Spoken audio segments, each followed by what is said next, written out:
Hey, what's up, Terrell?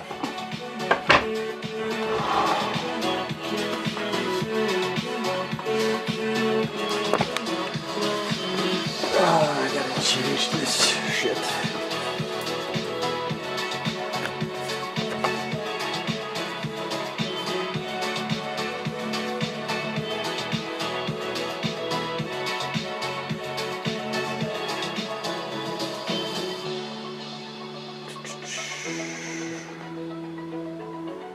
What's going on here?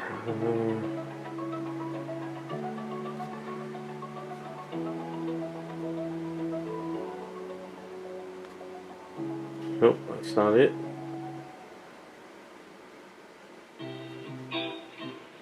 That's not it. Nope.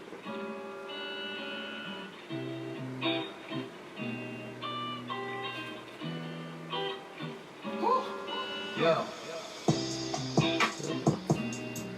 Stop that.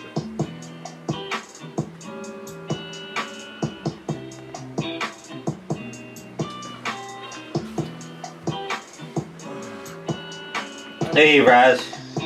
Hey Nick. Hey Scott. Bear with me. It's been so damn cold this week. I haven't done anything. How's that? I think that looks pretty decent for now. Try that for a bit. Oh man. I am not made for this cold weather.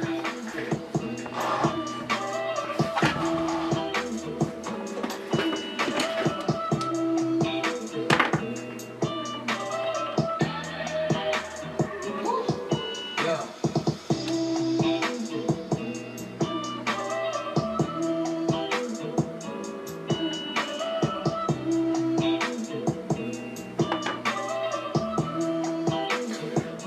Right now, at night it's been like below 10, like 7-8 degrees.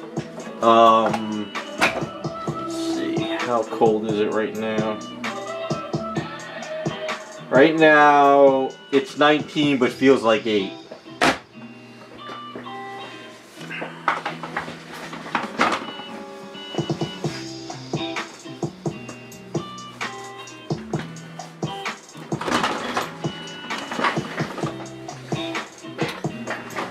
Man, I wish that we had the 40s, even 30 I'd be happy with, because the snow would start melting, but sadly, it's not. So, gotta deal with this crap.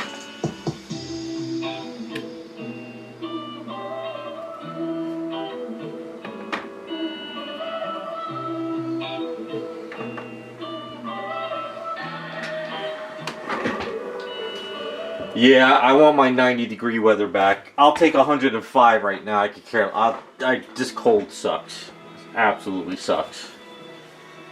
Can't stand it. It's just too damn cold. I haven't done any garage work on these characters, primed them or anything. It's just been too cold. I tried heating up the garage on Wednesday, and I had the heater on for like an hour and it still wasn't doing it, so I said screw it. I was like, I don't need that much of an electric bill. We'll just have to kind of take our time on these till it kind of warms up a bit.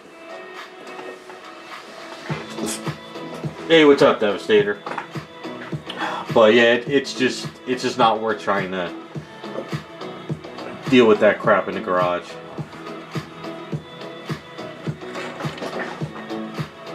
And excuse me if I keep burping. I just got done with lunch about 15 minutes ago. So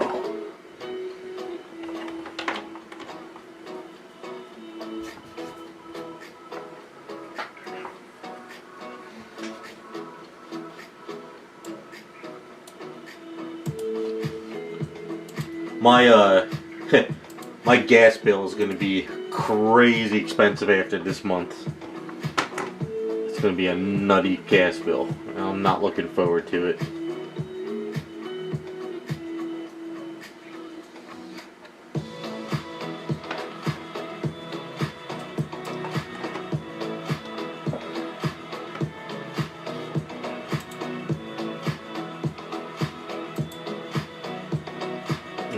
still live? I don't. YouTube does some weird crap now. I hate when it does this. Hey, what's up, Raccoon?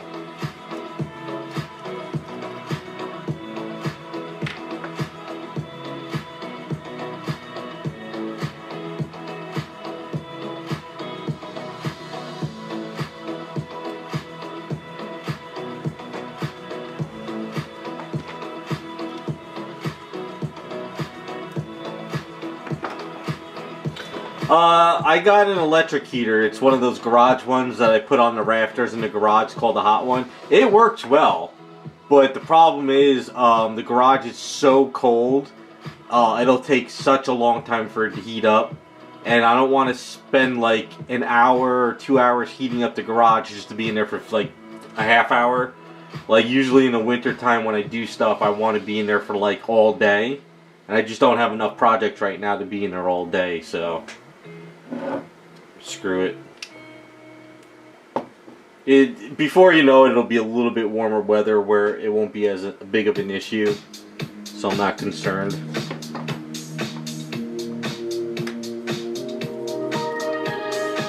Hey RP, how's it going?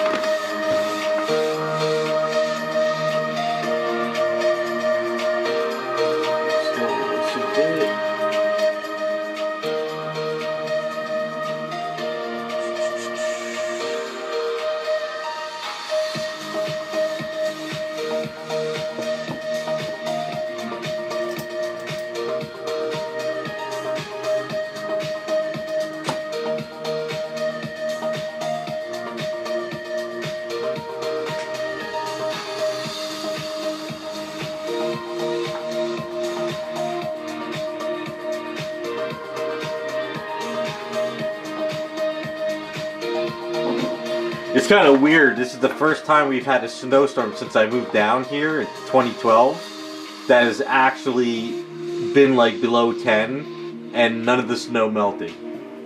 So all the shoveling I did on Sunday just just didn't melt.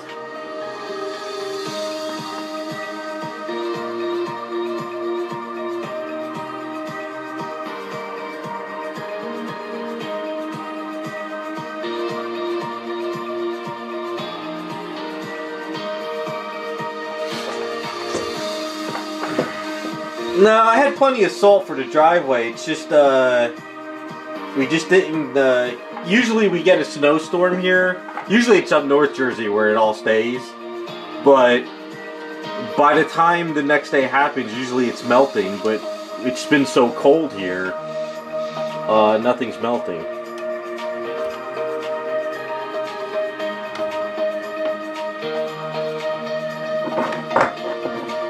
And then we're supposed to get snow again on Sunday.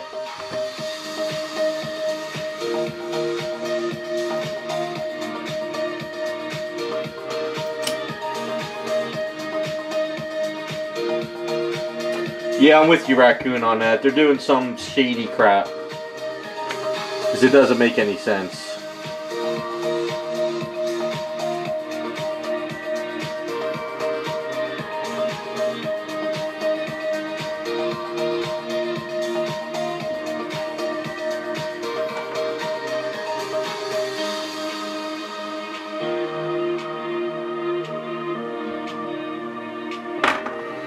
Some bullshit.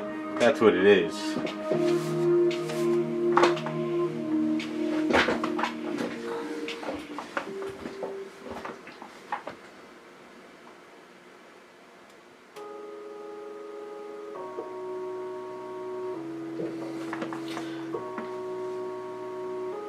Hey, what's up, Ed? 60?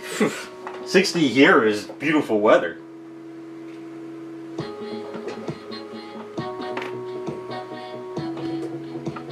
But this has just been ridiculous, though. What was it? 2 nights ago, I think it was like 5 degrees. My heat came, and I have my heat set at like 68. Because if I put it up any higher, I friggin' the gas bill would be insane. So I had like was bundled up. I had 2 pairs of socks on. I was like, nah, this is not for me.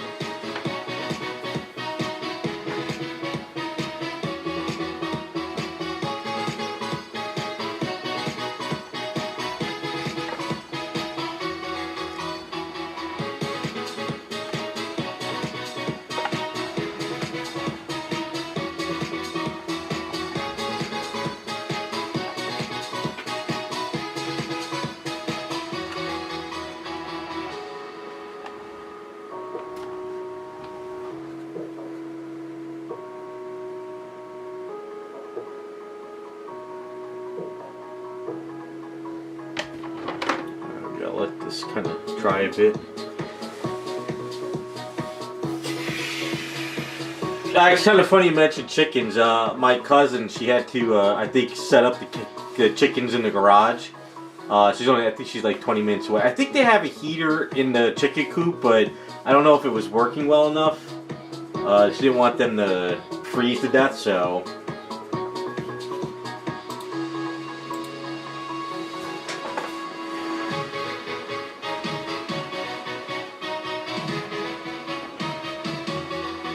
Yeah, I saw a post of that Devastator. She, I guess she did pass away.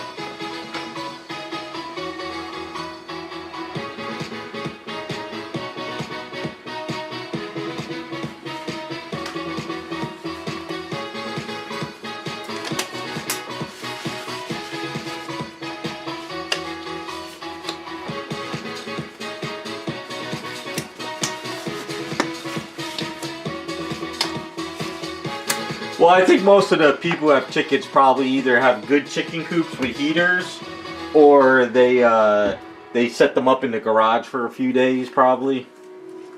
I don't know. I don't have chickens, so, but it's been chilly.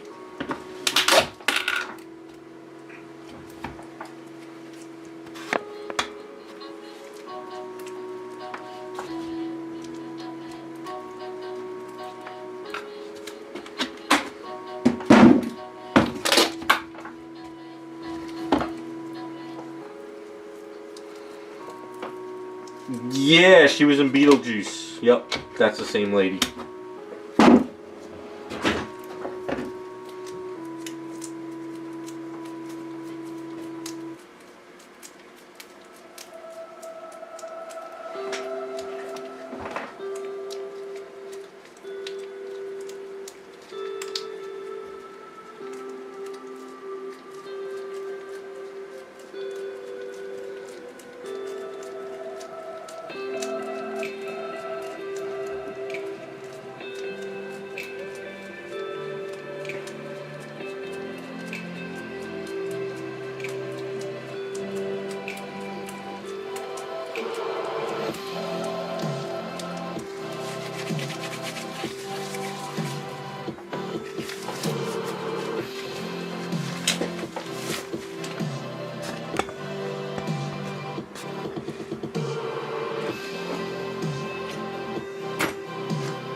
Alright.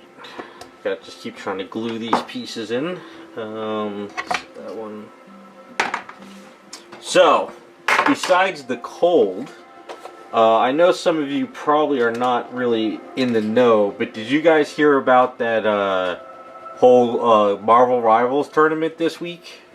And how these girls were bullying this guy, and then it turned out that it was like a whole Mean Girls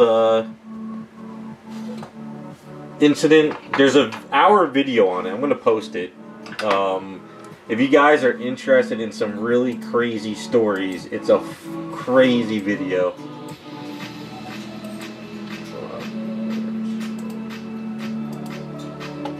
I tell you, I started watching this video. I got so hooked on it. I think I've watched it 3 times. The story is unreal.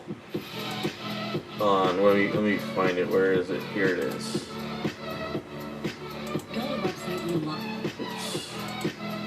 Alright. So this is the video. Hold on.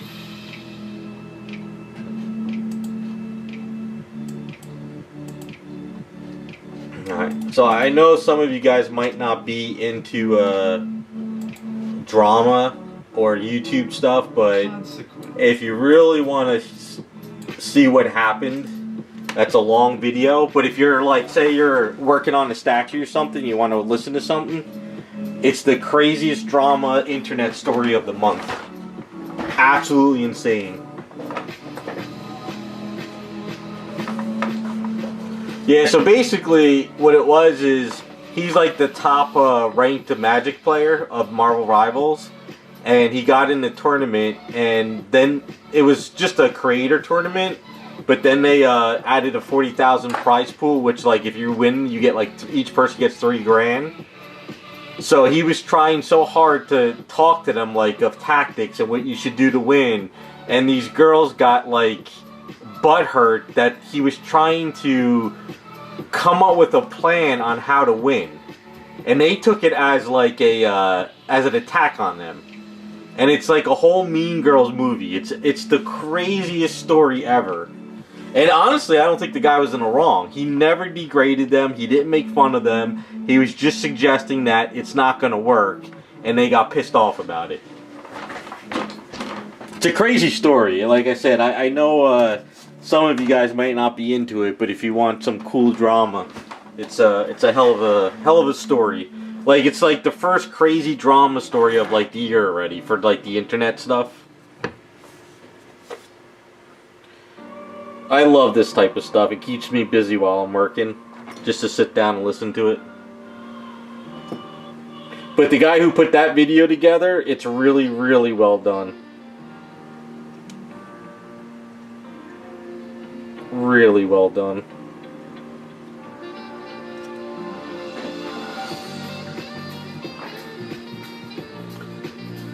No, he doesn't really need to do any kind of a lawsuit or anything, because he defended himself, everybody backed him, and now he got like 100,000 subscribers, he got like 10,000 subs, which comes out to like $50,000 of money, he got 3K donations, people are supporting him. So he actually, for them shitting on him and them wanting to destroy his reputation, he came out on top. So you gotta watch the video. It's really, really crazy. And supposedly these girls, they sort of kind of got into this mean group and they created the Marvel Rivals Discord server, and they kind of been doing this to all the people for like years now, and I guess it just bit them in the ass finally. It's crazy. It's like a Mean Girls movie. I suggest you guys listen to the video whenever you get a chance. It's really entertaining.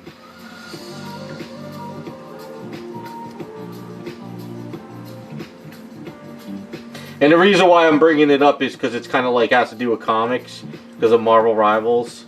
So I figured maybe you guys might want to see the latest shit show that's going on. It's funny.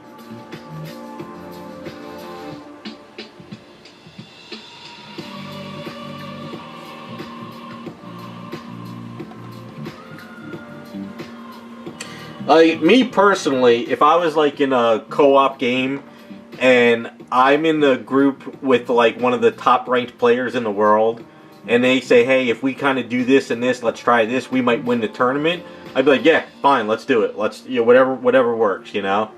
But they got butthurt over it. It's crazy. Oh, dude, they roasted them so bad. They're, like I said, watch it, because on X, all the posts they were doing got community noted over and over. Oh my god! I guess what it was is they were pulling the misogyny card, they were pulling the bullying card, except they were the bullies.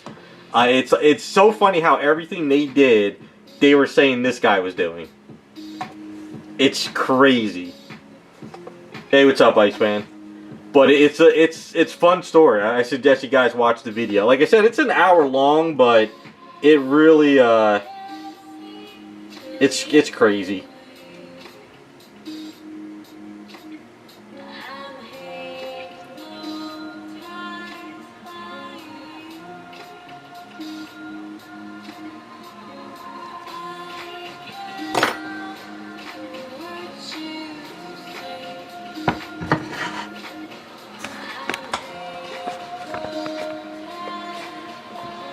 Because I love, you know, like whenever drama stuff hits on these YouTube channels, I love to see what's going on. But this one was on a whole nother level.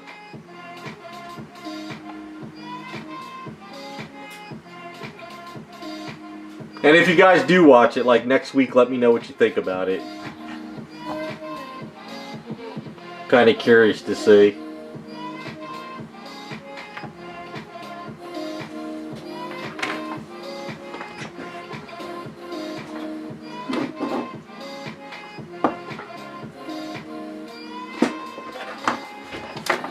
This is turning too blue. Let's tell you, this camera's been driving me nuts.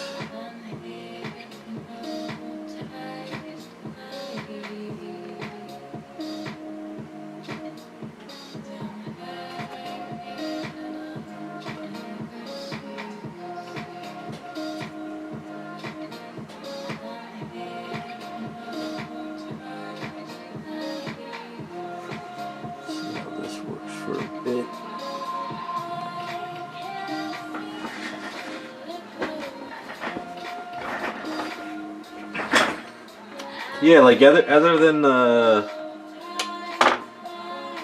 world freezing over and drama on YouTube, that's kind of about it.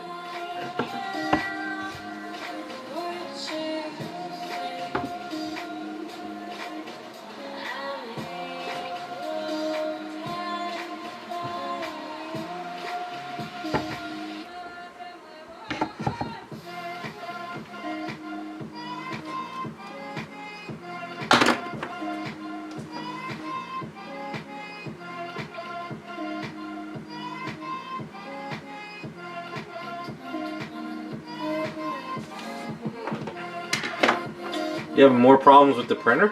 That sucks.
It's not possible, Devastator. The Earth is flat, so that's not possible.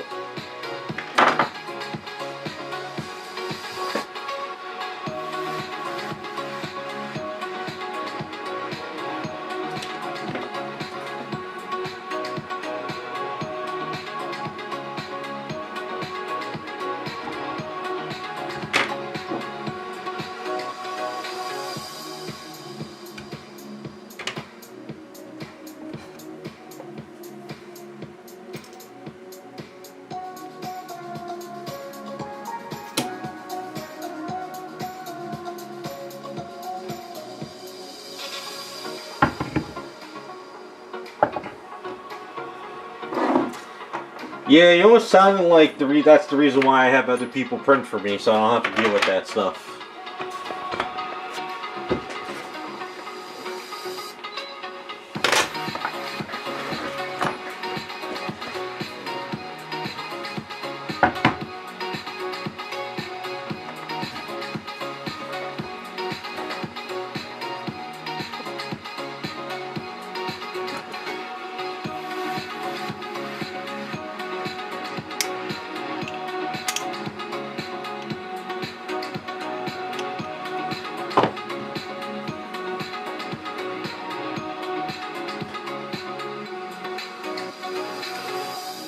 The global warming doesn't exist anymore. Remember, I think, what was it, in the 80s, we were gonna be we were gonna have massive floods because all the polar caps were melting, and then we found out that the polar caps were actually growing. Yeah, I'm pretty sure in 2016 we're gonna have another crisis, and then we're gonna have to throw money at it, like always. So who knows what's gonna be next. Yeah, it was the Ice Age, then the polar caps were melting, and now we have global warming.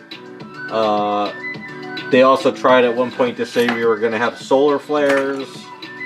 I don't know. Then paper bags were killing the planet. Now plastic is killing the planet. Plastic straws are killing the planet.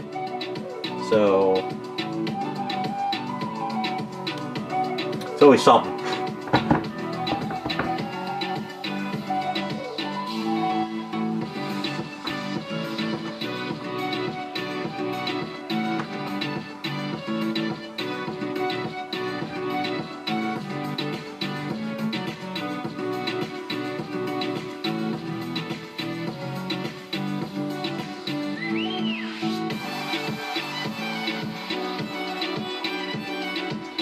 Well, the old saying is every catastrophe that we had, we got taxed for it.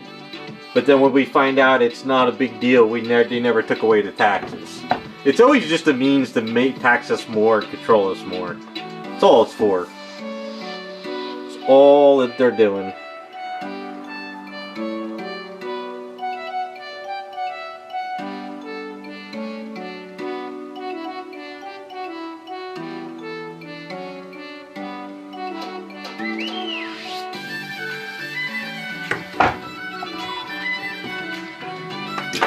Oh, speaking of which, so I'm going to tell you guys my little fun-filled story yesterday.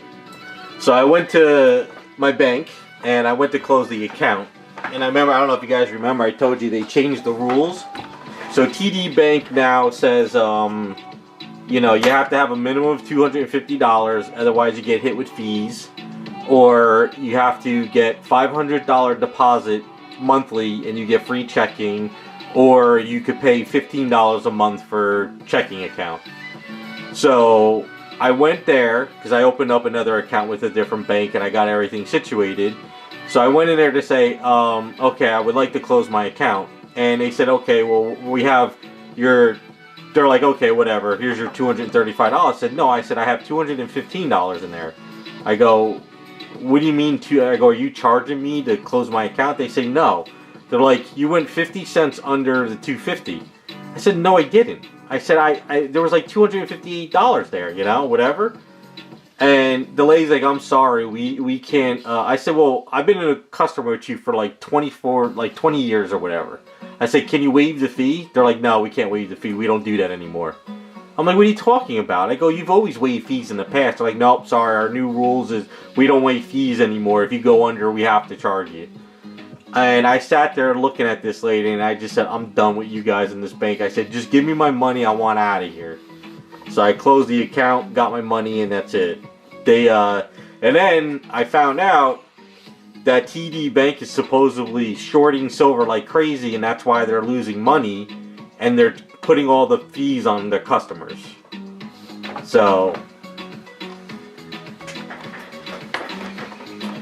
yeah, it's an ongoing battle with the banks now.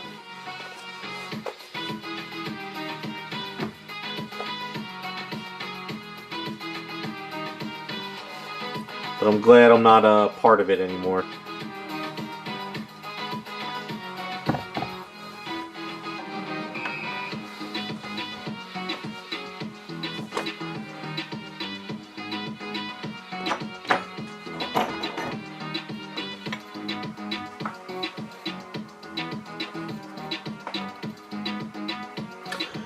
Yeah, I was watching a video, and it was kind of funny that the guy brought it up. He said all the major banks are shorting metals or silver, and now they owe crazy amounts of money because they can't, you know, they're losing money.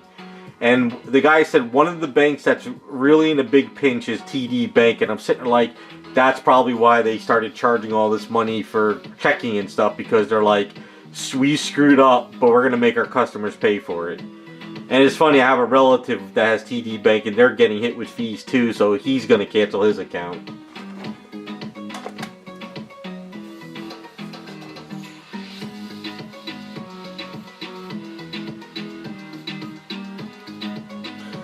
Yeah, it's a shit show. And you know what's sad though is the bank I was part of, you know, TD Bank. When I said I wanted to close my account, they were not like, we're sorry to see you go. Is there anything we could do to keep you as a customer? The lady's like, all right, here's your money. Get the hell out. Didn't care. But I went to the smaller bank. They're super nice. They're friendly. They wanted to know my name. They're welcoming. And I'm sitting there like, this is what the bank should be, you know? But at least now I got free checking, so.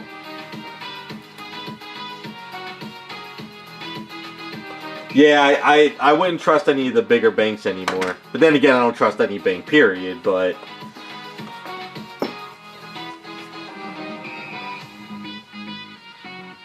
But yeah, my research has shown that TD Bank is in big trouble. So, they're probably going to really screw over customers again this year.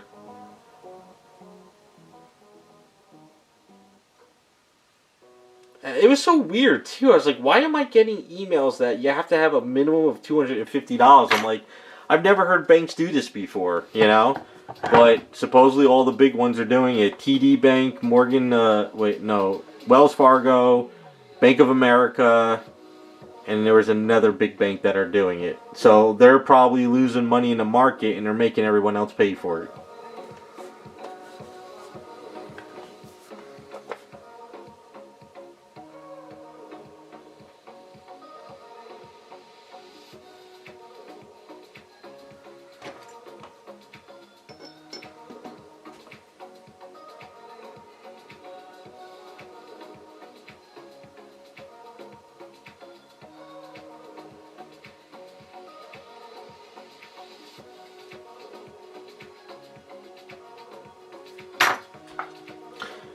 But, lesson learned.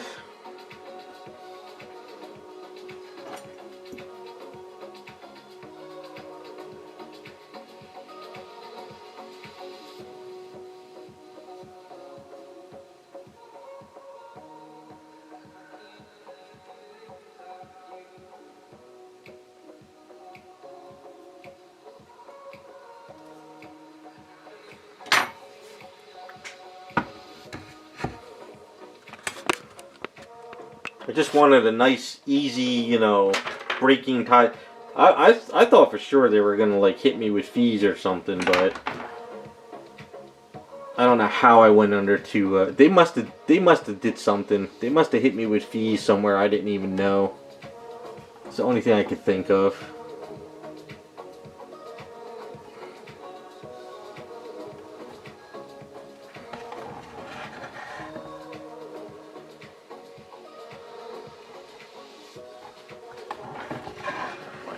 You out for some reason. What's going on here?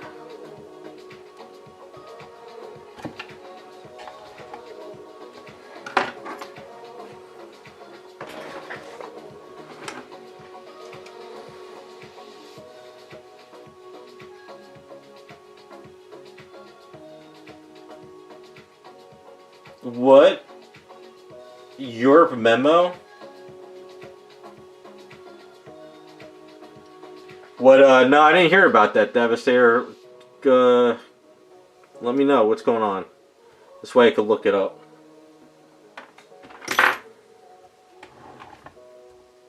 I know UK is in big trouble because of they don't have enough metals to meet the demand.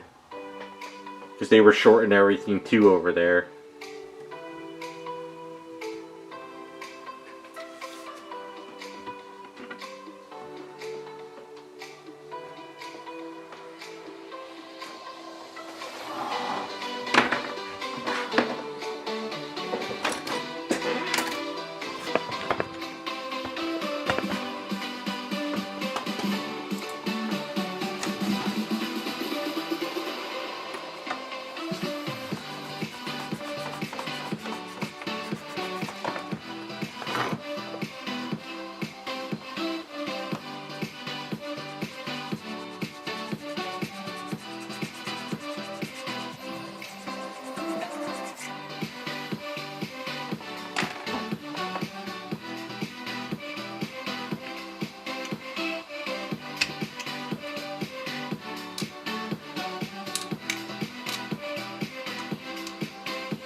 Really?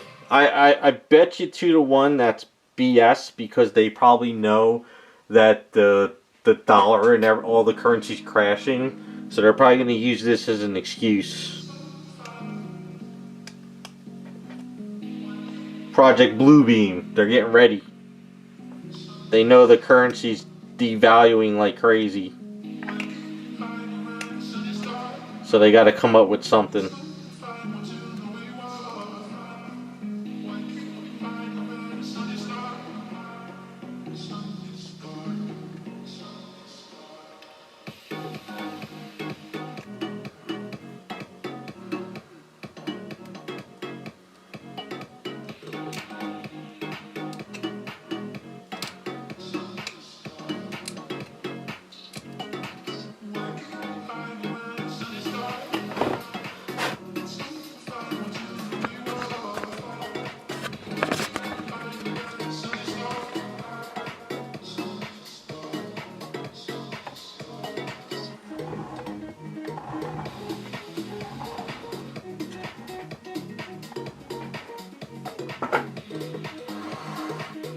Okay, so her hair started.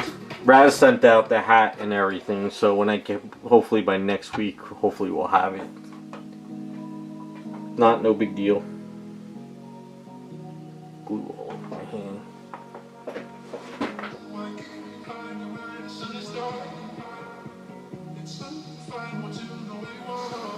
Yeah, my friend sent me a link that Bill Gates was begging Epstein for antibiotics because he got like what, gonorrhea or something from one of the girls at the island.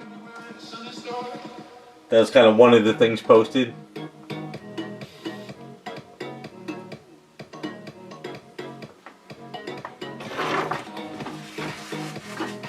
All I know is I've been watching the metals. That's kind of what I'm focused on. Because the more they talk about all this other crap, the more the metal market's being very, going absolutely nuts. Because silver went down to like $74 today, but like Oh, excuse me, like 3 days ago it was 119. So I'm paying attention to all that stuff. Hillary probably loves that stuff. She probably like feeds on it, so. Her husband was the one that probably got it there all the time. That dude didn't even need to go to the island. He did that in the Oval Office.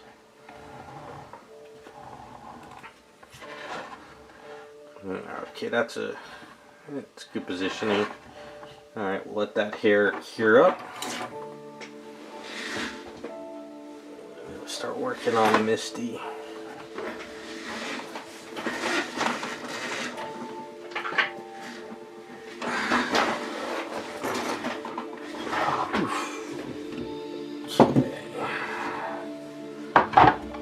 Oh, I didn't Dremel out that hair. Son of a...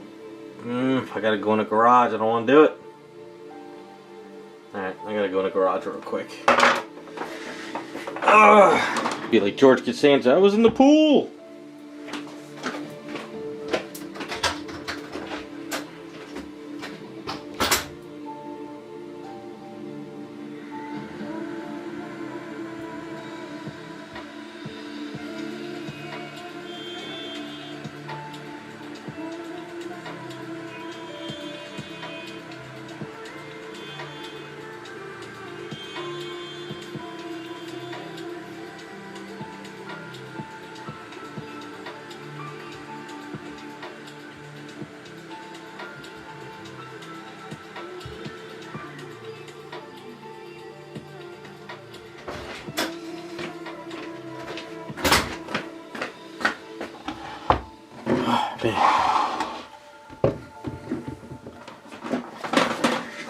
Oh, it's too cold up there.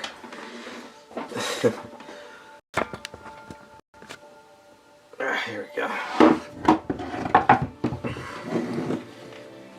Alright, let's see. Let's get this off. And where's Misty? Here. Alright, since I am not doing this in the garage, I'll do a little sanding now. Then we'll kind of clean it up.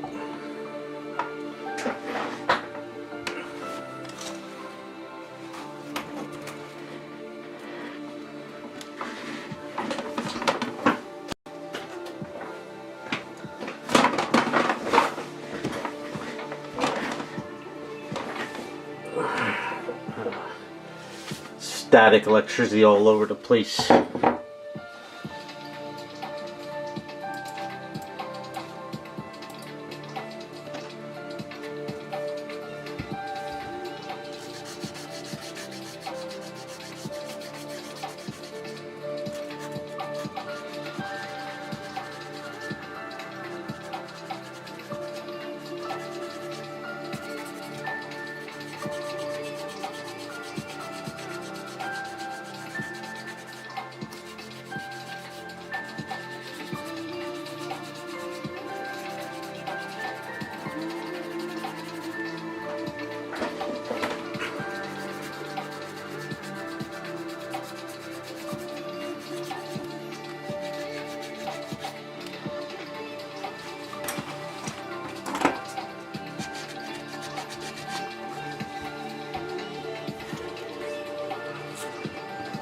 Yeah, I gotta do spring cleaning myself this year, Scott. Like once spring comes, I'm going to take like a weekend and really clean up the studio.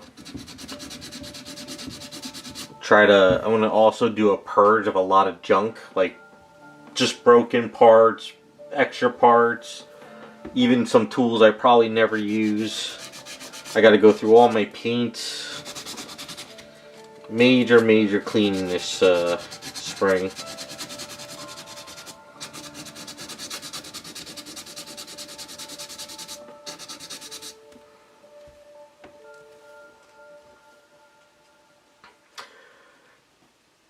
Yeah, I've been having dry skin too because of everything. Around my wrists has been dry because I wear so many sweatshirts even at night.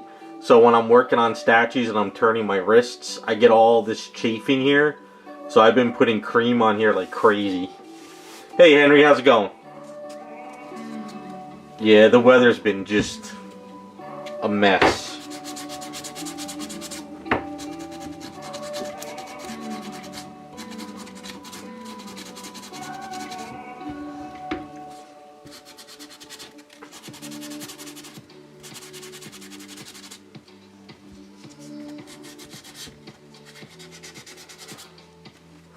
The other thing too is if I knew it was going to be like such a cold winter, I would have actually covered my split unit compressor outside. But I didn't know we were going to get this type of snow this year, so I think next year I'm going to have to cover it.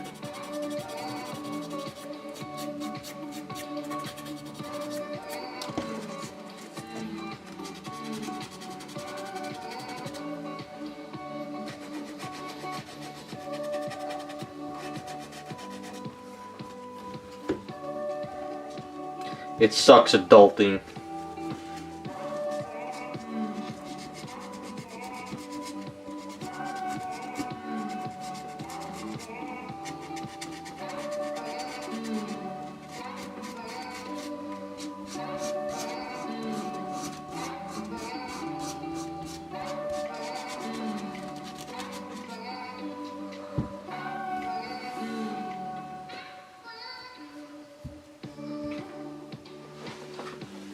Yeah, I've seen that stuff. My father used that stuff, but I got that, I forgot the name of it. I went to a dermatologist. I go yearly for checkups.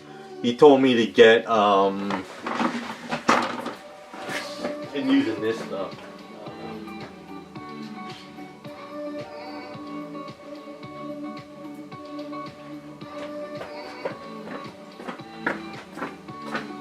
He told me to get this Aquaphor stuff, so I just kind of just throw it here and do this. Because I was gonna scratch myself to blood like about a week ago, so.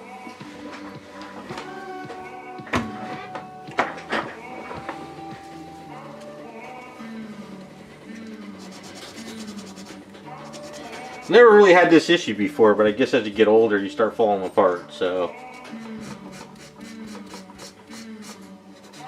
Pretty soon I'll need the wheelchair and the walker to walk around the house.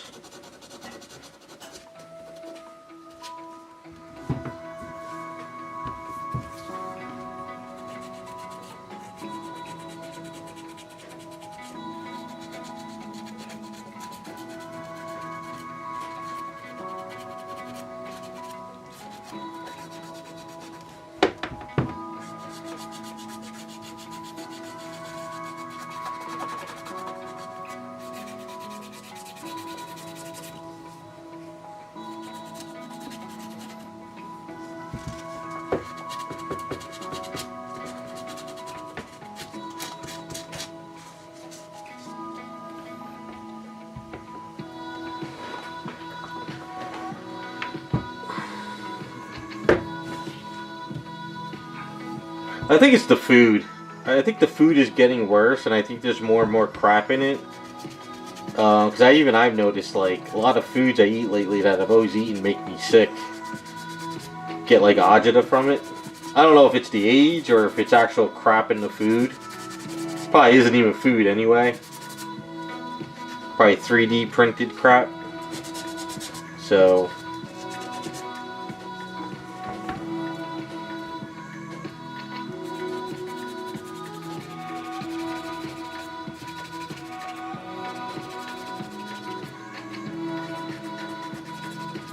Well, if I kick the bucket, keep the channel alive. Keeps sending it out to people, alright? Try to keep the channel going as long as it can.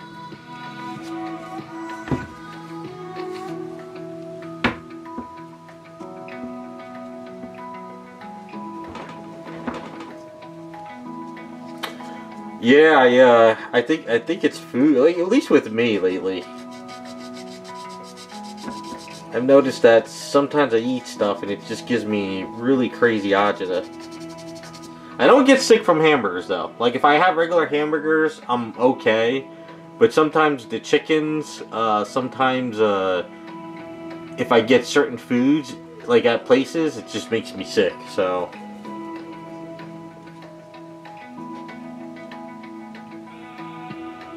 Really? Cheerios? Oh man. I like my frosted Cheerios too. So you're saying I shouldn't buy that stuff?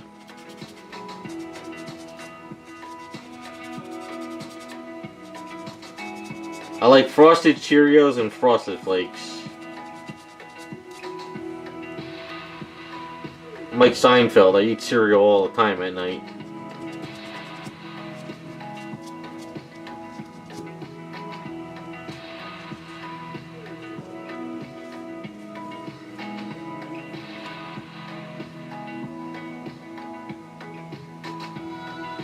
Yeah, everyone says in other countries the food's different.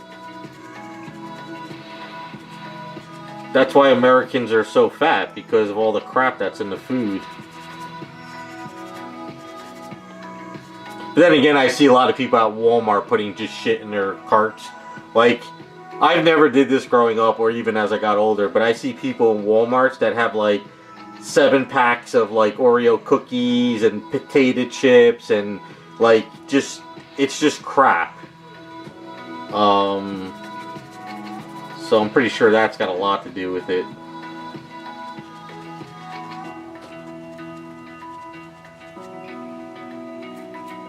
That reminds me, I should probably go get some milk tonight after I stream. I think I ran out.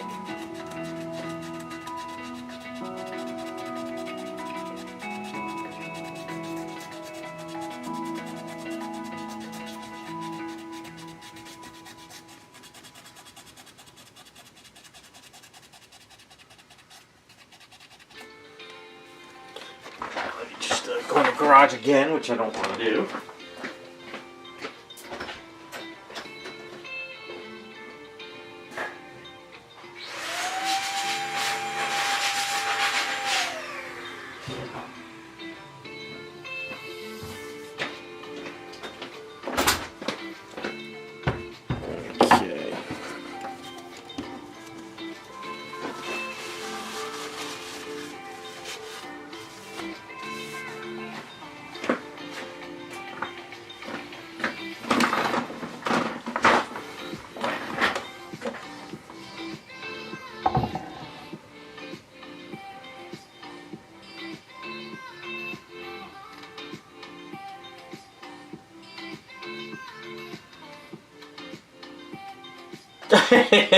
Nice, Terrell.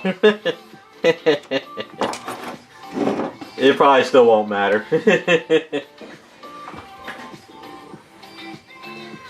Yeah, I don't get the crazy cereals. I think all I get is frosted Cheerios, frosted flakes, strawberry and mini wheats, and once in a blue moon I'll get something like Apple Jacks, you know. That's kind of really it, and I think the last time I had Oreos, I got so sick, which was probably like 2 or 3 years ago. I just can't digest that stuff because I don't really eat that stuff. Really, never really ate Oreos growing up, actually. Now I come to think about it, not really my thing. I did try some of those store-baked cookies. You know, like instead of buying like Chips Ahoy or something. I bought like, you know, the ShopRite baked cookies, and those things made me sick as all hell, so I don't know what kind of stuff. That was probably just pre-mixed stuff, so.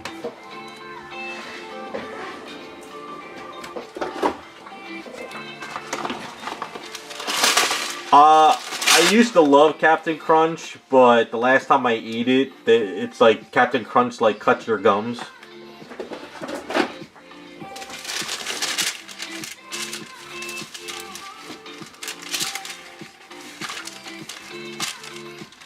I saw at ShopRite they had Blueberry and Frankenberry, but the box was like really small,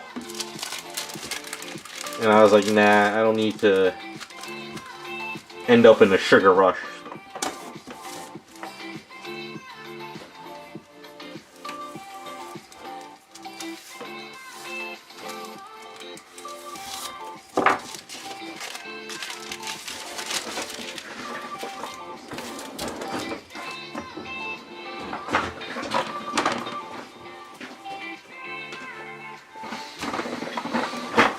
Yeah, Captain Crunch was always like that. It was good, but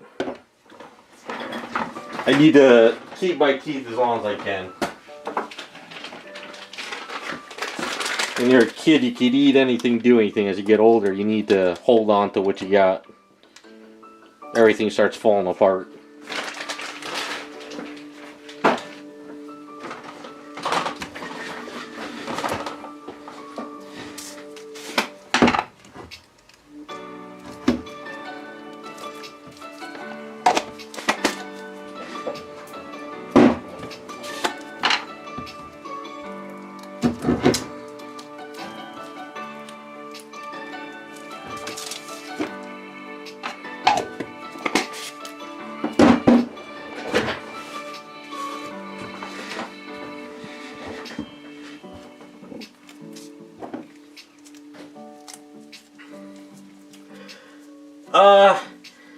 I think it was around 2015 to 2017, I was on an oatmeal kick for like 2 years or so.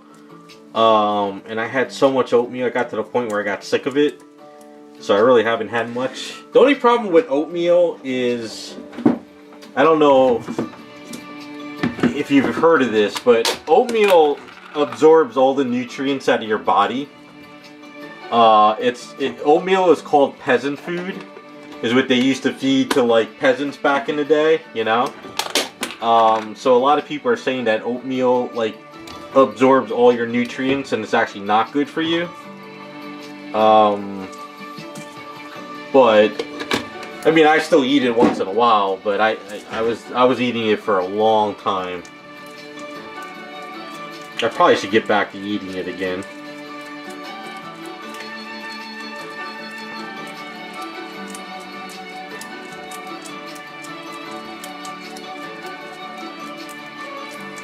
Although I have a habit of putting too much of the brown sugar in it, though. And I know that's not good for you.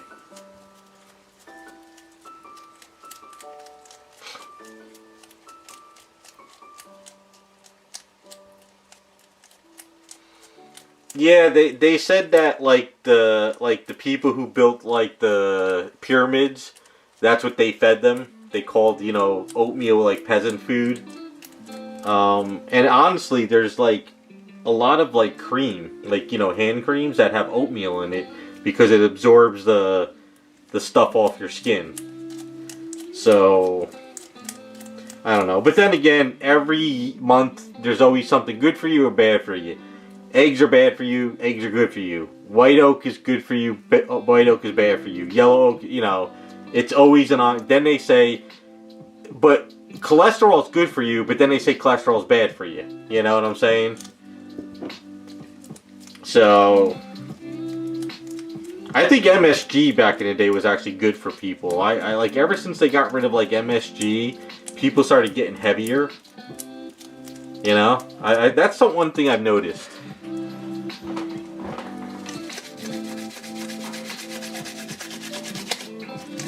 I don't know. Like I said, I go with the conspiracy theory stuff. Everything that was good for us, they got rid of it.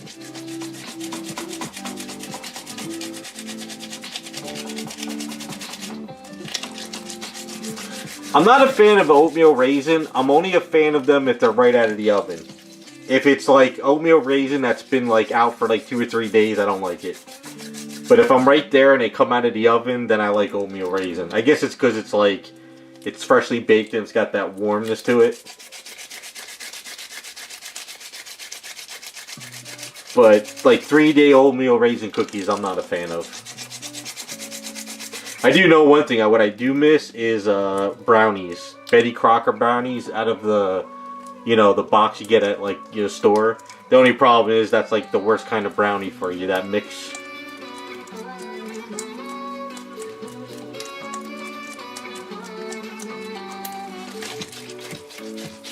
But then again, I grew up with my grandmother, my great aunts, my aunts, and my mother always cooking fresh cookies, you know.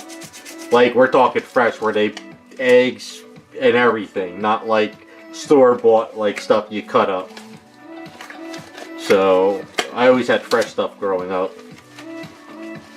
If you go to your grandmother's house on the weekend, there's fresh baked stuff every weekend, you know. No, I'd never, I don't buy Girl Scout cookies. Ever since I got a box of Thin Mints from a relative in 2014, I think it was. Was it the Thin Mints or, no, it was the peanut butter ones. That's it, it was the peanut butter ones. I got so sick to my stomach, I was like, this can't even be real. And I've never really had Girl Scout cookies since. And they're always selling them too at the Walmart. There's always Girl Scouts there selling cookies, but I won't buy those things.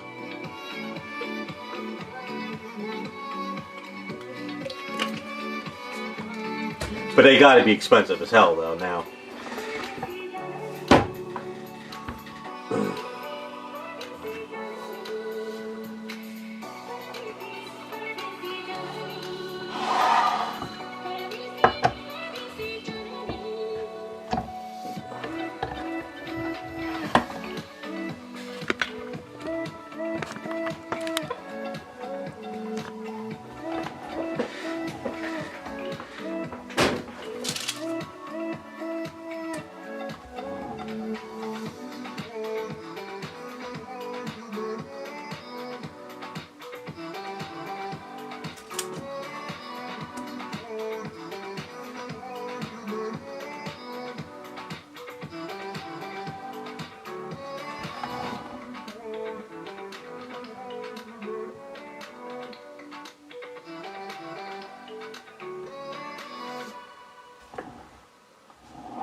How the hell did that paintbrush get screwed up? What the hell? Gotta do another ordering of paintbrushes. Damn it.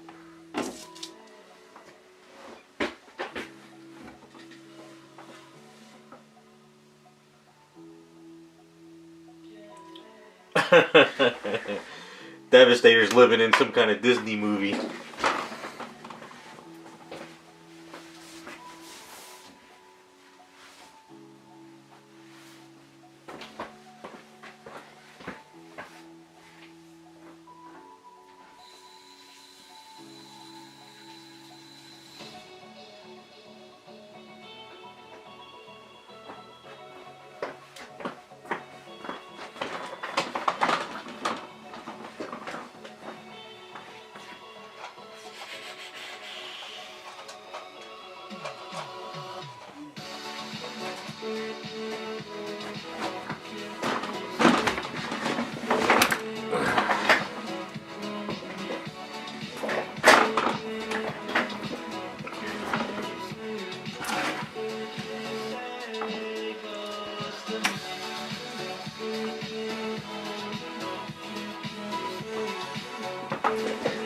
Popcorn? Ugh. Yeah, I can't eat popcorn. But I could imagine why it was stale. Oh, excuse me. Damn, one's got a hold of me.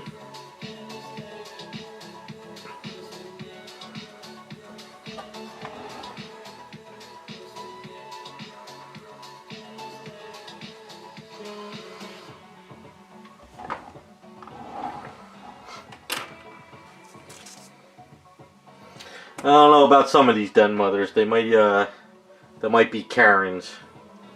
You want to deal with the Karens. They're multiplying lately, it seems. There's a Karen epidemic going on. I think that's the downfall of humanity.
That is true once.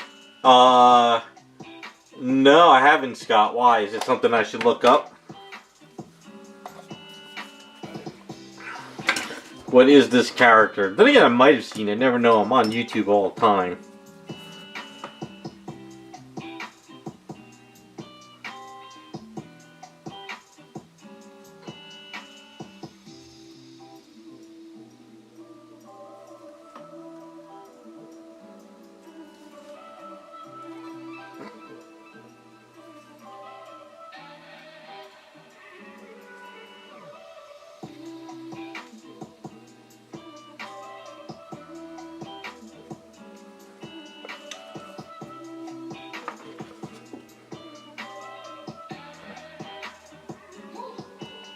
Oh, really? I don't know. I'll have to look it up. A blue hair named Amelia. I'll have to check it out when I can.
You guys got me interested. I'm going to have to kind of look into this now.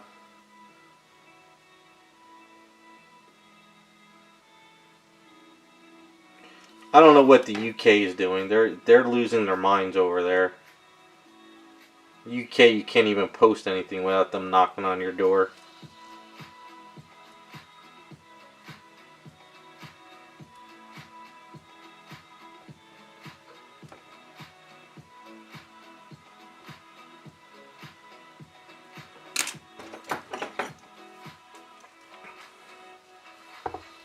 Really? Yeah, they're gonna come up with a way to ban AI soon. Watch. They're going to because there's so much AI. So I don't know if you heard about the Don Lemon got arrested today. So there's all this AI stuff now of him and P Diddy in jail. So they're gonna start probably using stuff like that to try to ban it. You know, so something's gonna happen sooner or later. Once it starts getting out of hand, or somebody gets well, somebody's already been falsely arrested in the UK over AI. They were claiming that this guy did something and it wasn't even him. So UK is dumb like that. If anyone's from UK, I'm sorry, but the police and the government over there is idiots.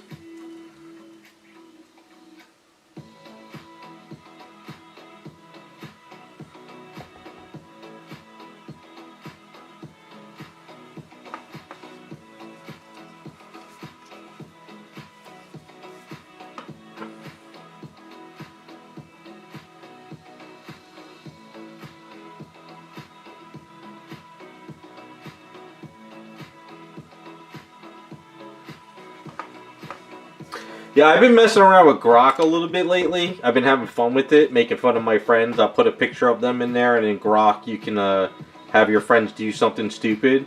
So I've been messing with it, and I could tell that what you're able to do with it, they're definitely going to come up with a way to ban it. You know, it's gonna do something to a politician, and the politician's gonna lose their mind. And what they're gonna do is they're gonna like do some kind of like, we need to ban this and blah blah blah, and everyone's gonna vote on it. And then the only people that are gonna be able to use AI is like Microsoft or Google. You know, take it away from the people. So that's kind of where we're headed with it. But it is amazing what you can do with it. I've been messing with Grok just to kind of learn. It's also been helping me teach to see what is AI and what's not. That's one thing that's very important, I feel, these days. You need to study it so you know the stuff you're watching on TikTok and Instagram is real or fake. Because I get a lot of relatives who send me something. They're like, this is amazing. Can you believe this person did it? I'm like, dude, it's AI. It's fake. You know? They're like, how do you know? I'm like, well, look, he's got 6 fingers, you know? Or you could tell because the cup and the water the guy's using is not splashing around. Stuff like that. So...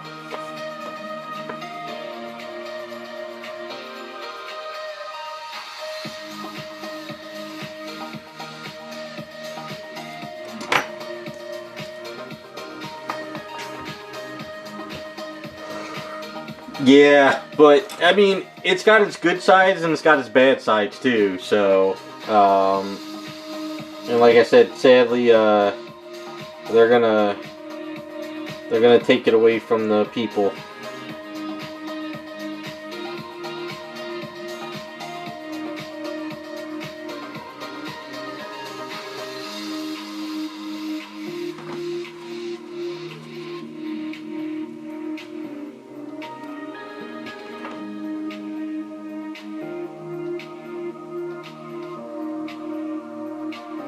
You know, Google, Amazon, they'll be able to utilize it, but not us little, I guess, schmucks, as they would say back in the day.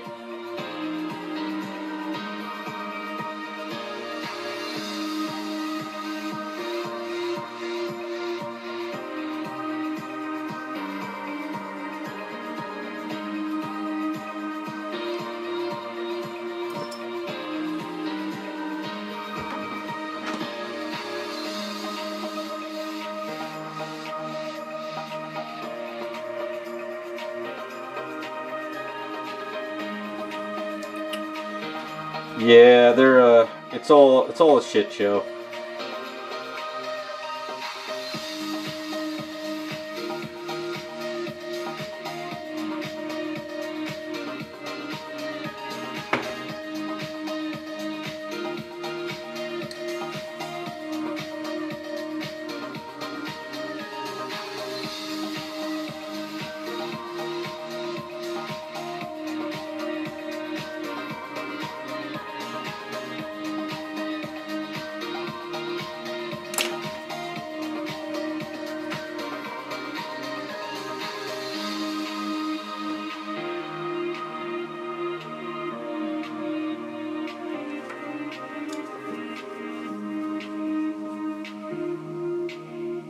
Oh, is this true? Did MTV go off the air finally in December? Is that true?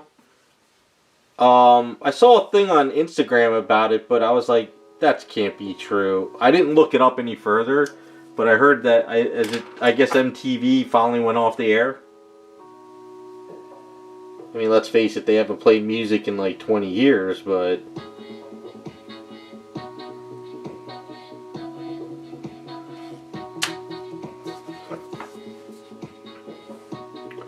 yeah, I was on Instagram and I was doing one of those nights where I was kind of going through all the old music stuff. You know, just kind of sitting down, listening and watching videos. And then I saw that MTV says it's after whatever many years, in December it finally went off the air. So, let's face it, after MTV did Real World, that's when it died anyway.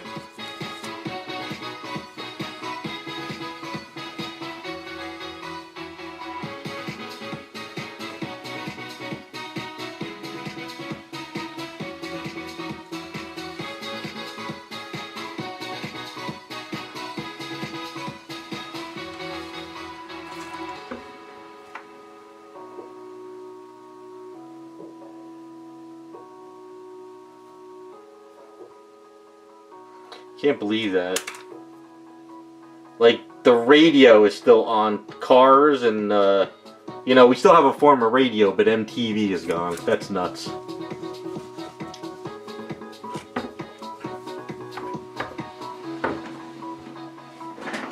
Yeah, the 2000s is when it became like the reality TV, and it became you know, teen stuff.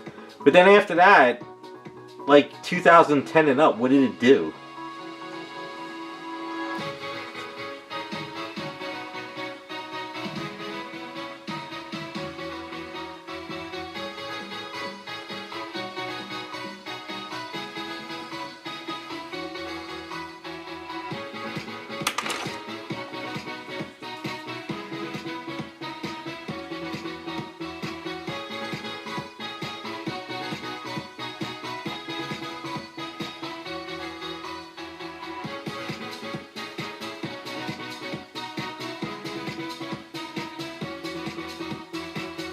Well, at least we could always go on YouTube to rewatch all the Headbanger Ball stuff.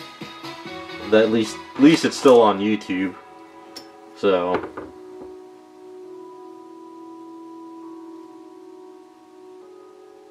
that I enjoy watching every once in a while. Just going on YouTube and put on Headbangers Ball. God, those were some good days.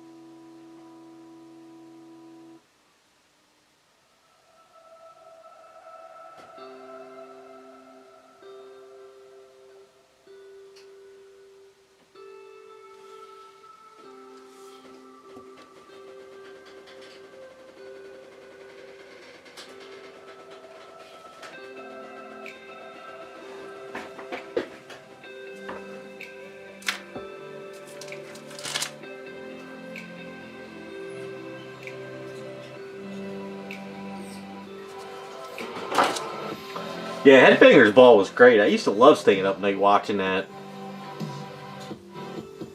And sometimes when friends had parties, especially when we got into high school, and if any time there was like a somebody had a party at their house when their parents are away, Headbangers Ball was always on the TV.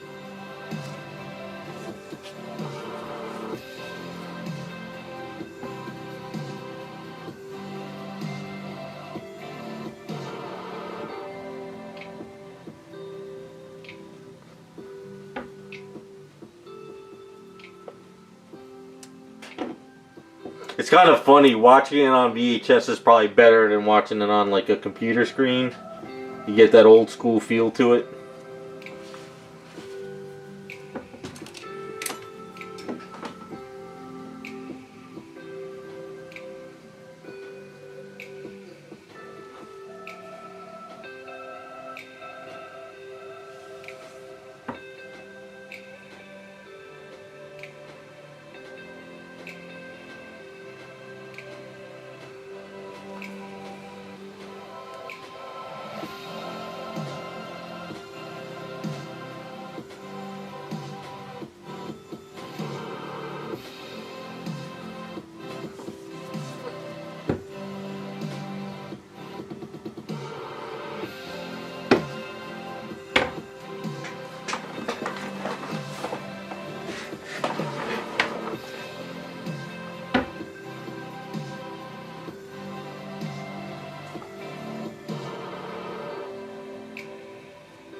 You know, the sad thing is, you probably, if you go to get a new one or get one, they're probably a lot more money than they used to be.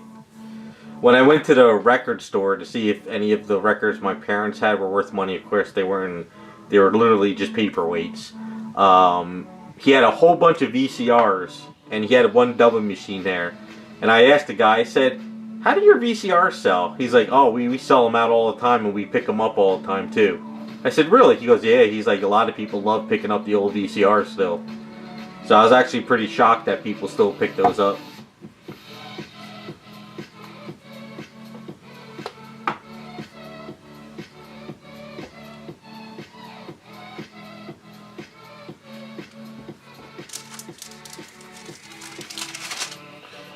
I do have a VCR/DVD player in my closet, so I kept it because I figured when I was going to get rid of it, it was like maybe 20 bucks, but now I've seen that people kind of want them now, so I'm just holding on to mine for a while. I figure if I never use it, maybe in another 10 years or so, I'll get rid of it, but it seems they're still worth it.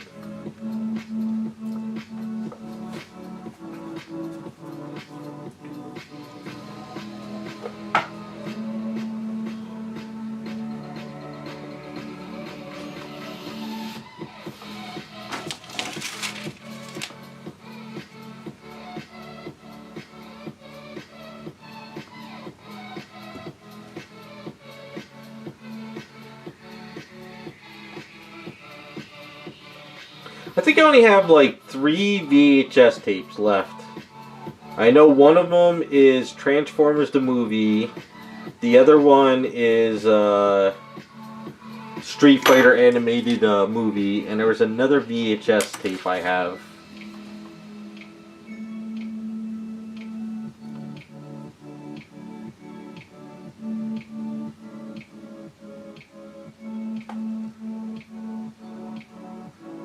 I threw away all my like football films from when I was in high school and stuff. I was like, I don't want to ever watch that crap ever again. I probably should have like put it on to like a DVD or something, but I was like, screw it.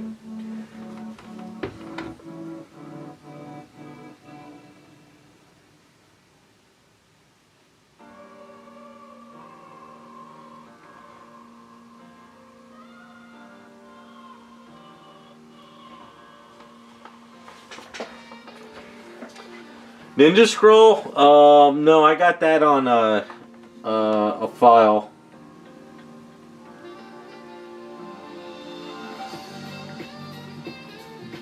I pretty much ripped most of my DVDs I had onto my hard drive, and all the VHS stuff was already. I did a shift back in the 2000s of everything I had on VHS. I got on DVD. And then I got rid of all the VHS stuff. But now, everything's digital pretty much now. Back in the day, I used to, when I would come home from art school for the holidays to my parents' house, I would go to the local, like Blockbuster, but it was like a smaller one. And I would rent movies, and I would put 2 movies on a VHS tape and bring it back to college with me, because that was I didn't have DVDs, or I didn't really spend the money for DVDs back then, so I used to have 2 VCRs hooked up together, and I would play one movie and I would record it. They sort of like had a blocker on that, but then when the new VHS players came out, they kind of stopped that blocking of copying movies.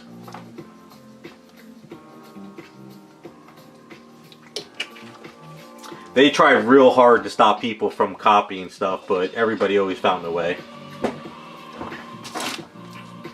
So I had a whole rack. I built this rack that I put up on my wall over my bed and had all my VHS tapes. And I just had everything. It was, most of the stuff was like Chris Farley stuff, all those 90s movies, you know, Black Sheep, Tommy Boy, Happy Gilmore. It was all type, like the Ace Ventura, all stuff like that. So, when you're a poor guy in college, it's like, if you want to watch a movie, it was whatever was on the rack. So.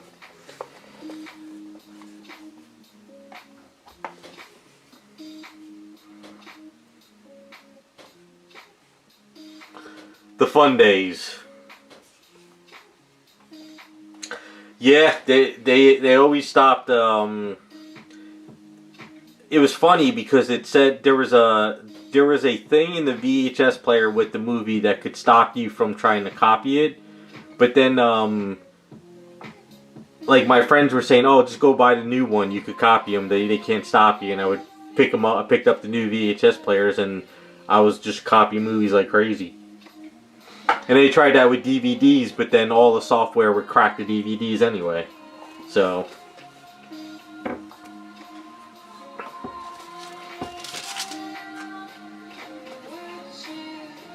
the people do not care. They will find a way.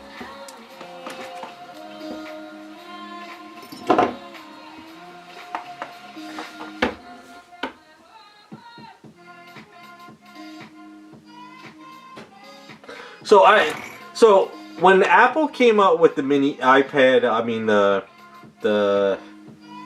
iPod, the very first iPod with the white one with the wheel, my friend was saying that Apple had a way of locking the music and you couldn't put it in your iPad, but the iPod, but I don't remember ever having that issue. I think I had a program which would rip the files and would be able to put into the iTunes. I don't remember Apple ever really able to block it. Maybe for a short time, but I remember ripping all my music and I put it in the old iPod. So I don't remember.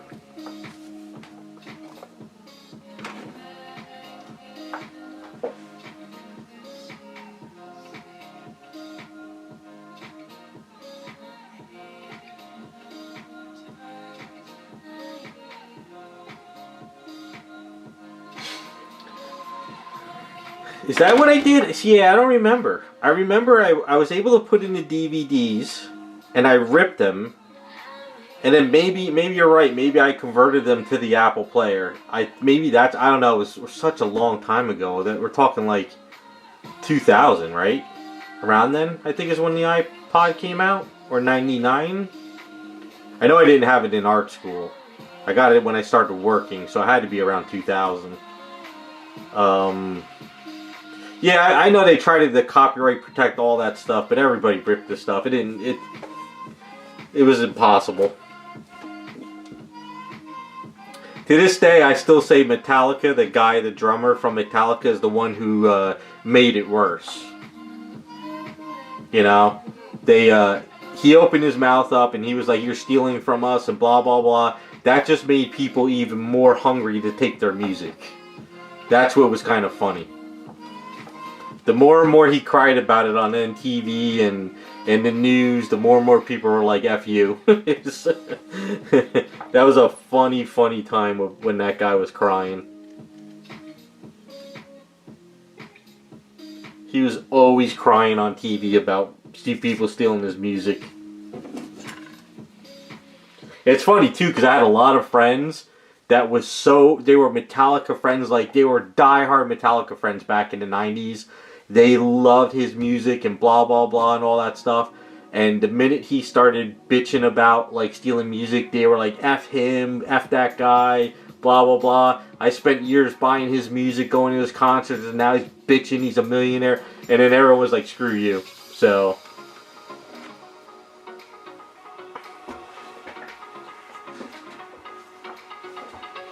yeah, it's kind of funny. The certain singers and bands that were like, "Whatever, if you steal our music, we don't care." They're like, "Just come to our events," and people supported them by going to their concerts. But that guy just couldn't even turn on the news without him bitching and crying.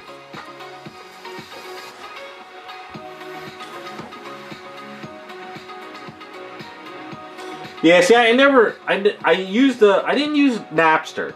I used, I think was it LimeWire? I think it was LimeWire or something. I never used Napster. I used the other one because at the time, I don't think Napster was, Apple friendly. And I had to use a different torrent system, if I remember correctly.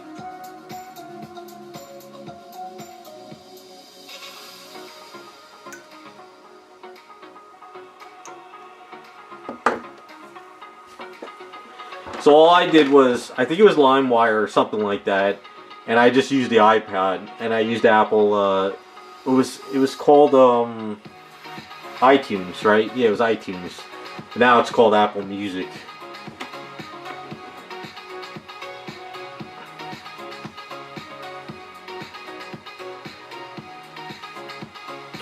Well, I never got viruses because I was on the Mac OS, and they really never did any type of virus type stuff on that.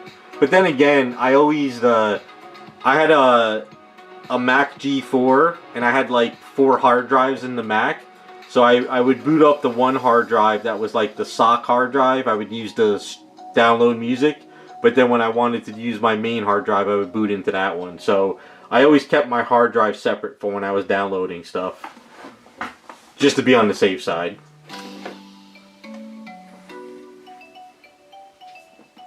But like I said, I don't know if it was LimeWire or if it was something else. I forget. It was such a long time ago. Yeah, I kind of think her hair is looking pretty good. So.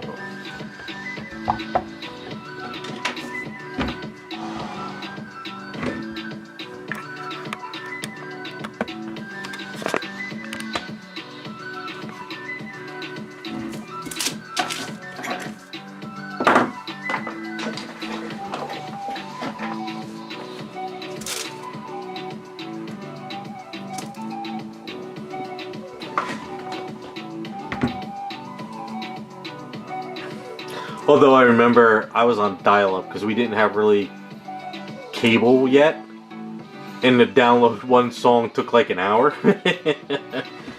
Oh, those were long nights. Long nights.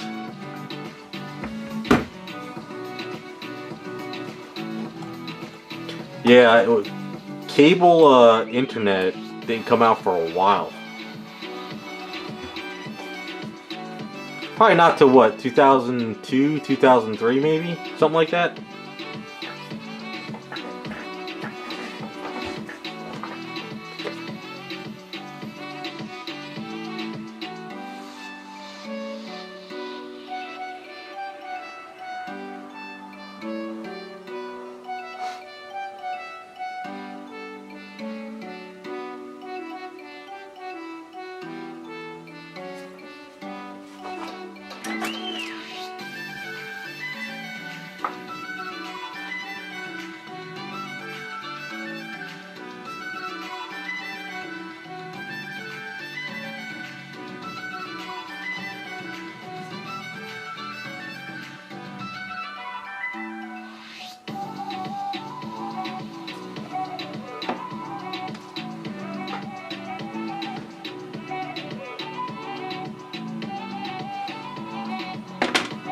Yeah, there's a lot of people who would just leave their computer. I used to leave my computer running during the day when I would go to like work, and I would come home and hopefully nothing crashed, and I would download all the movies, or I used to download programs most of the time. I wasn't really into the downloading movies. I was always trying to get like Photoshop, Illustrator, Freehand, Acrobat, Quark. Every time they would have an updated program or the new version, I was always downloading those.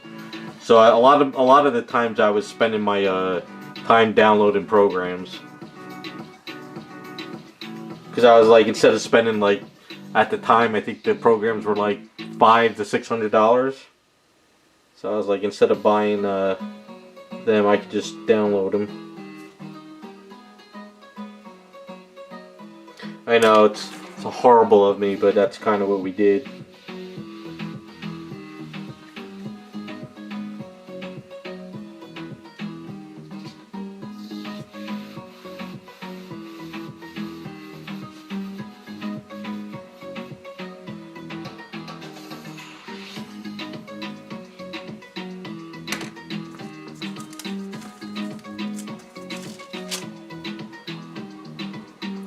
Yeah, I know.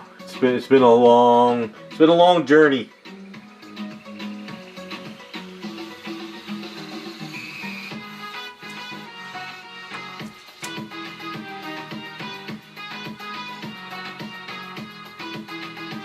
I have to say one thing. I'm glad I don't have to use Quark or Illustrator or Photoshop as much anymore. I would never, you know, the rent the program now is, it just blows my mind.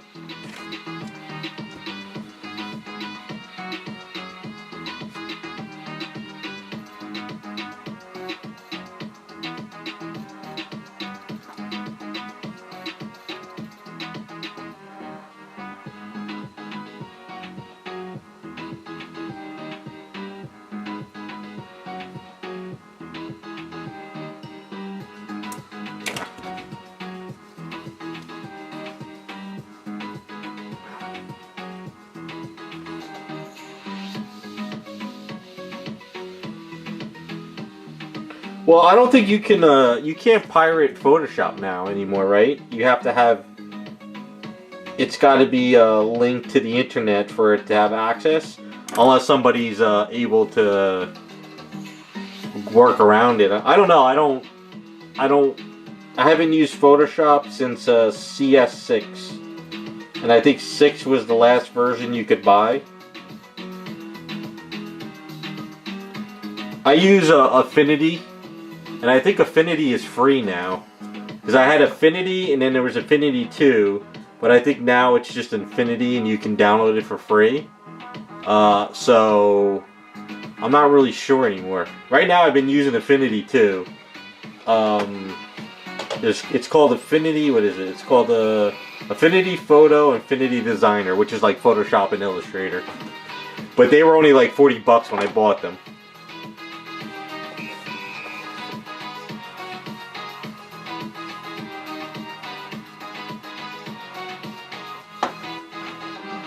And I rarely use this stuff anymore now. I mean, I use it for maybe like, sometimes when people want to do a commission, I do like a quick mock-up of colors and what the outfit would look like.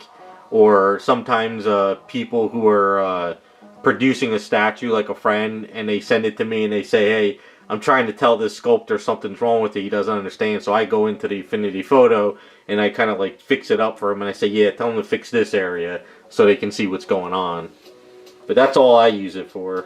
Because there's no reason to have, like, rent Photoshop if that's all I'm doing now.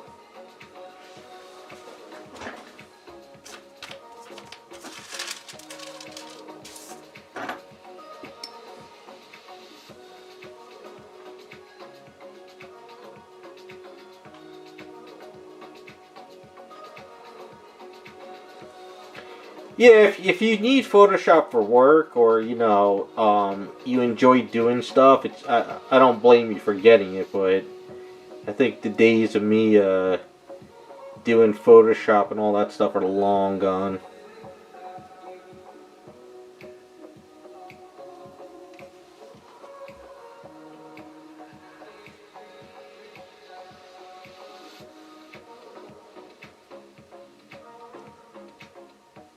Sadly,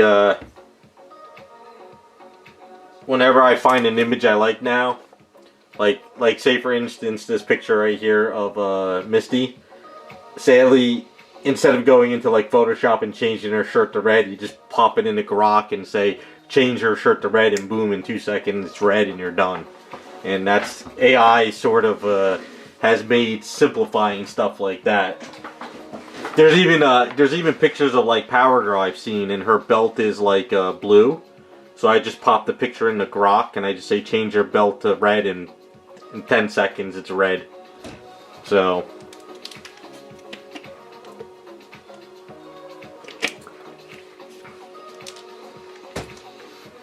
I've actually I should show you some stuff I've done.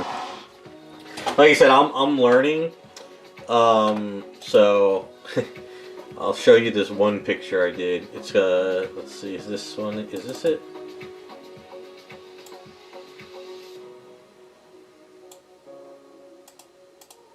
the last.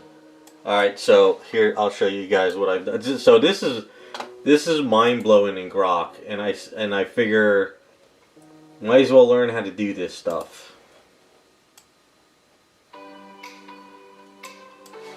Alright, so hold on, I'll find these pictures. You guys will get a kick out of this stuff. Not that one. I just gotta make sure what I show is not bad. Okay. Alright. We're gonna do this to the...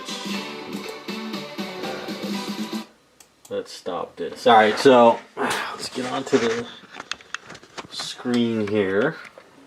Alright, so I went into Grok, right? And I found this image of a Power Girl, and I tweaked it into Grok.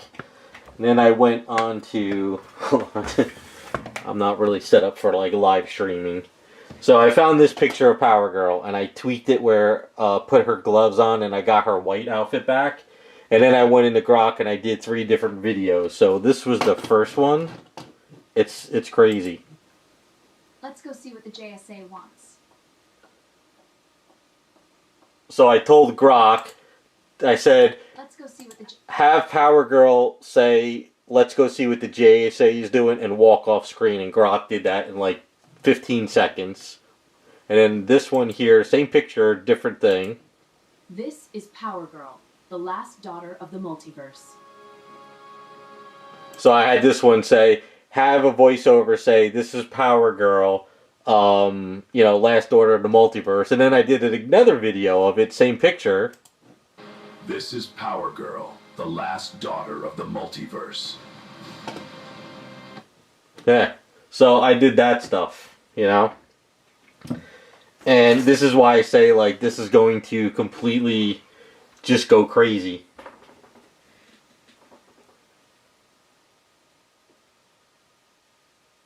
Yeah, I've seen there's a couple of programs out there that can make STL files. I have a friend who did it, but the problem is when they turn the anatomy of the male and females, it's not good. But he did a monster one, and the monster was actually turned perfect, and he was able to print it out.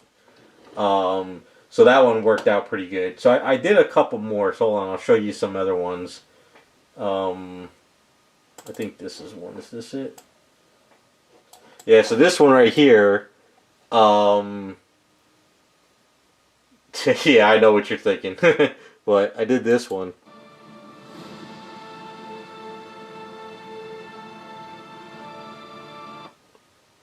So I just said, have Miss Marvel fly super fast, and it did that. Hold on, there's so many more I did. So hold on, where is all these files?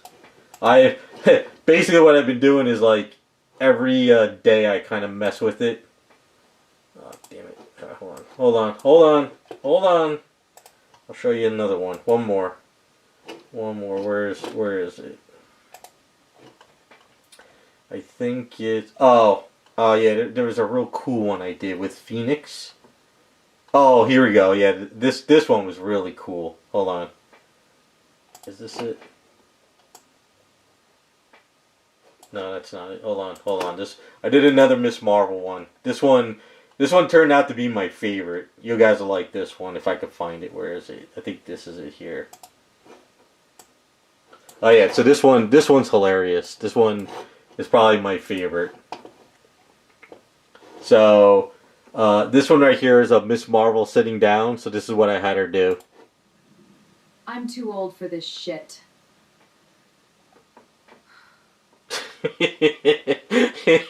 that was my favorite. That's like the perfect, like, you know, superhero one. I'm too old for this shit. So yeah, that's the stuff I've been messing with. Yeah, Hollywood knows they're done. Hollywood knows it's over.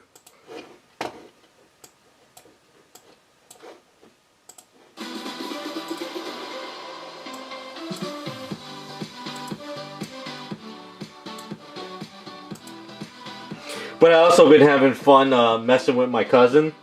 So anytime he sends me something, I'll have like one of his favorite actors or actresses call him an asshole or something. It's kind of funny.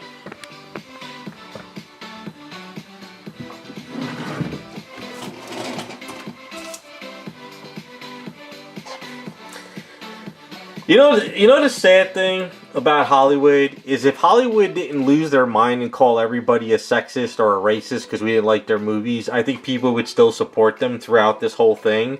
But all these actors out there were always bitching about how we didn't like their Star Wars movie or their Marvel movie, and they called us names, and people were like, F you. So I think now people are like, we don't care if you ever get a job again, you know? At least that's the people I talk to. So... But if you still made good movies like Black Sheep, Tommy Boy with like guys like Chris Farley, or movies like Beverly Hills Cop, stuff like that were fun, I would support them. But when you got people like the guy who played Hulk, he's out there bitching all the time and how we're horrible people because we don't like his movies. Like basically at that point, F you, buddy. Like I'm not gonna watch your movie ever again anyway.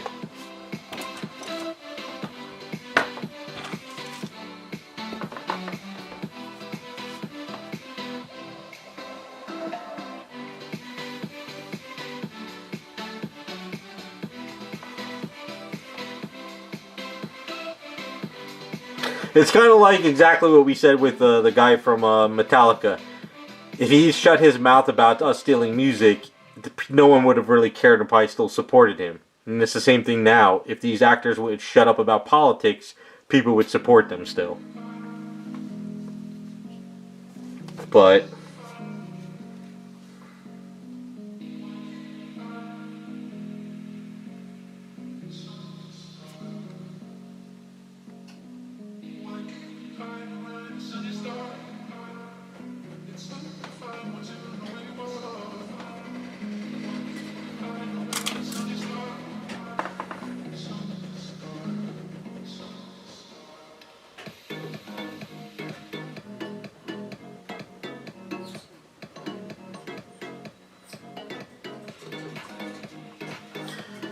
Alright, I think that is a good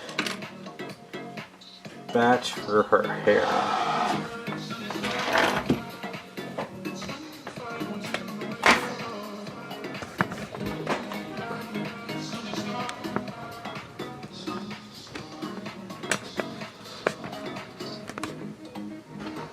So I don't think I really need to do much more for that piece. I think that's going to look pretty good.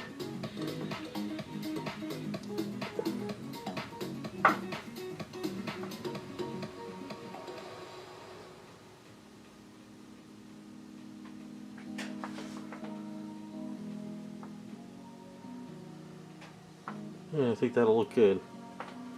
So I really don't think I need to do much more. Maybe a little couple pieces next left to her hair when it cures. Just kind of...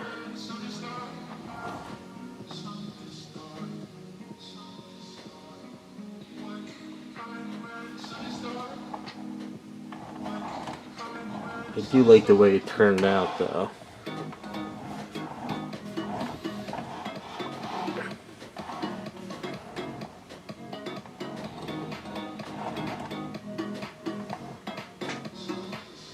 Let's put this over here. I think maybe add a little... Let's get this camera out of my face.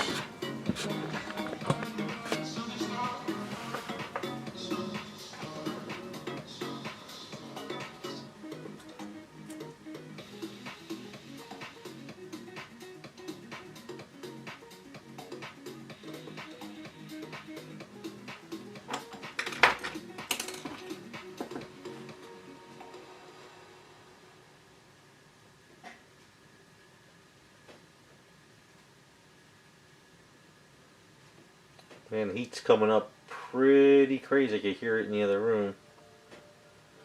What time is it? 5? Yeah, so usually around, once the sun starts going down, it starts kicking up again.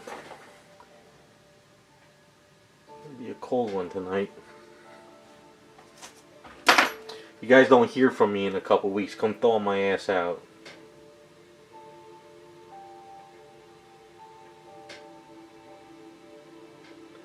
Thaw me out. Don't just come and take my shit. Thaw me out. I know my friends would take my shit, then thaw me out.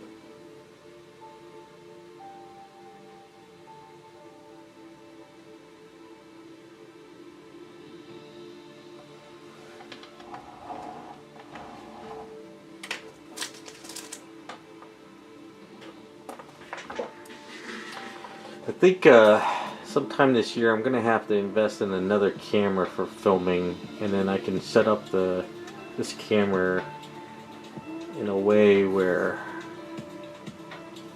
it's always perfect. It's always got this blue tint. I don't know why.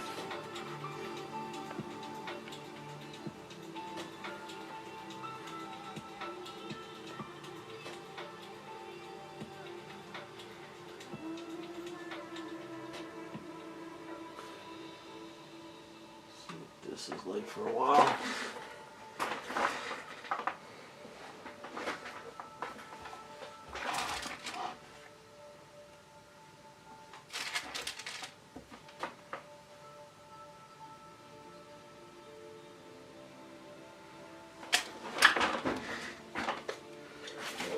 What's this person want?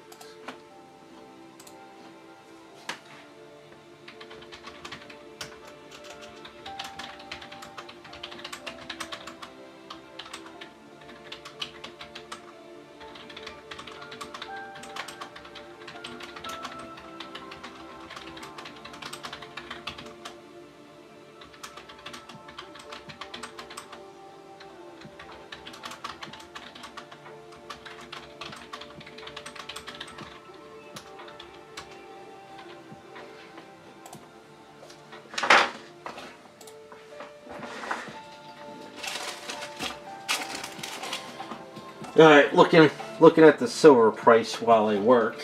So silver tanked today.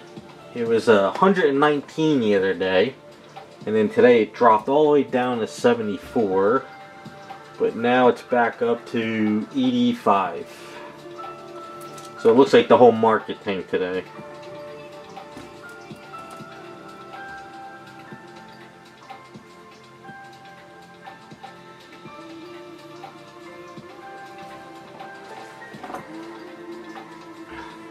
They really are playing with their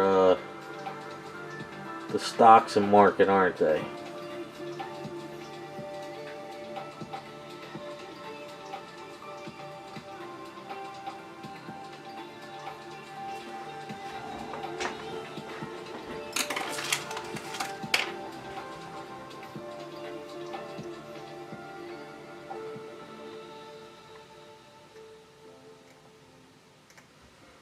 I saw that guy, Jim Cramer, told everybody not to buy silver. So now everybody's like, everyone should rush out and get silver now. You always do the opposite of what he says. Which is kind of funny.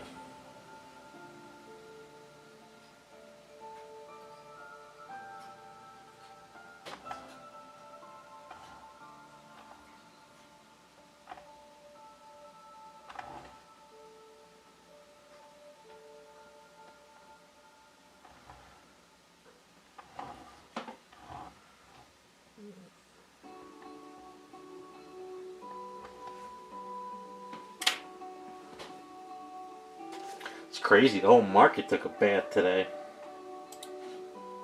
Everything's in the red.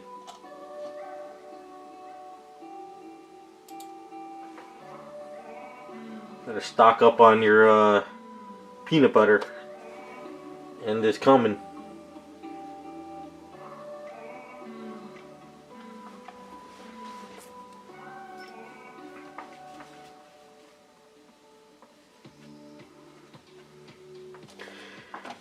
The AG, let me see. Yeah, I didn't pick up the AG. I wish I had funds to pick up more. But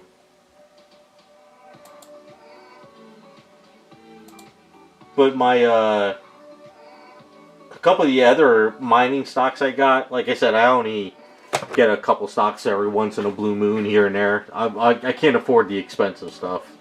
But before today, everything was in the green for me, so I was doing pretty well there. I just wish I had more money to play with, but I don't.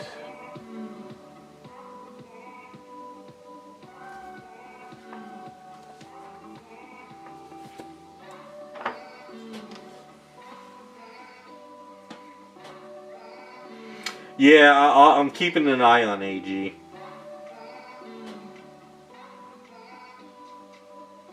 Yeah, Raz, I think that's it's kind of. I think people are just kind of waiting for it to just blow up and just kind of end. But everything took a dive. But I'm watching a lot of the mining stocks. One stock that people said to, there's two actually that I'm looking into. One is UUFF. It's a Vanguard Mining Corporation. So I'm looking, I might pick up some of that. It's cheap though. But the other one right now is SILJ. That's the ETF of all the junior miners. So my one friend said he's going to snag that. Like I said, it's just, I'm not telling anyone to, as you always have to do the disclaimer, this is not financial advice. But I just like talking about this stuff because I feel talking about this stuff is more important than talking about like some stupid politic bullshit going on the news. So I like to kind of, it's like the old saying is, whatever's going on over here that the media wants you to pay attention to, look what's going on over there, you know? Because if you pay attention to the media, you always lose out. Yeah. Well, it's kind of funny. You could go and buy a statue and it's okay, but if you lose the money on the statue, it's like, oh, okay, I lost like $100 on the statue. But if you lose $100 on like a stock, everyone's like, oh my god, you screwed me over, you know? Yeah, like Raccoon, you could do that too. You know what it is I have my main IRA from my old job situated for like retirement. Not that it's not much at all, but it's retirement. I like to just keep this stuff in mind for like, you know, playing the market type stuff every once in a while. But for me, I like these mining stocks because they're so new and undervalued. I feel that in 5-year to 10-year time, they might blow up.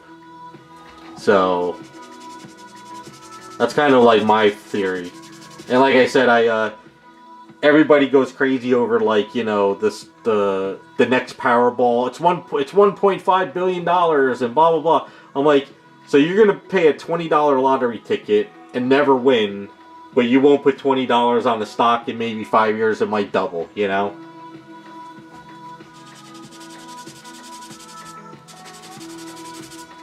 So I guess my philosophy is to try that than to buy like a lottery ticket.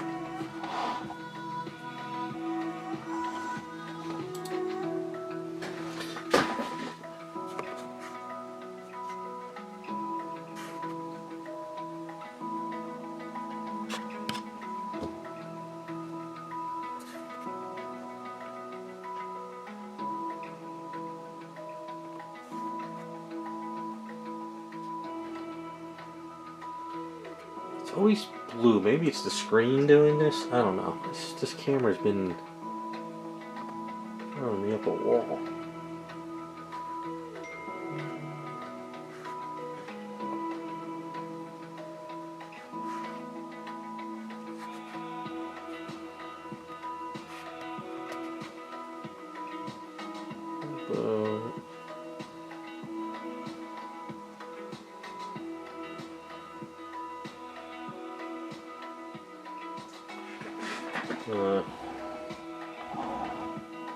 Try it. I don't know. I feel that a lot of people are priced out of the market because so many stocks these days are like $500 a share, where I think the mining stocks are sort of like more for me, I guess. We're in a metal trade war right now. I think that's why, with like China and with silver and India and all this other stuff. Like I said, I'm paying attention to this while the news has us focused on all this political shit.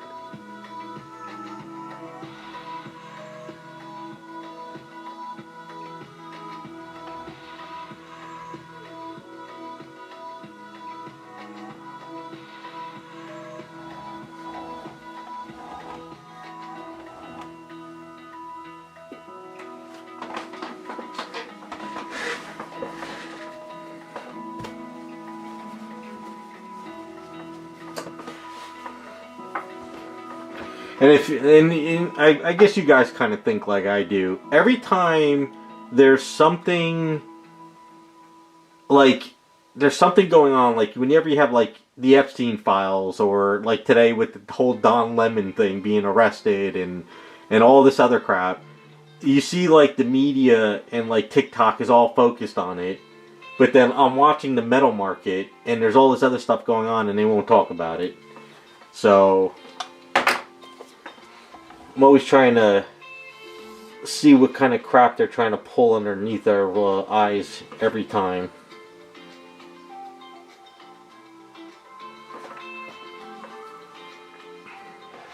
Hey Butterfly, how you doing?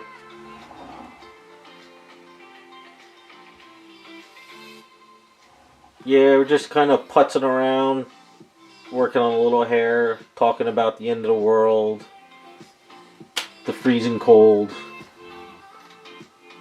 You know, typical 2026 stuff, I guess, right now. Don Lemonade.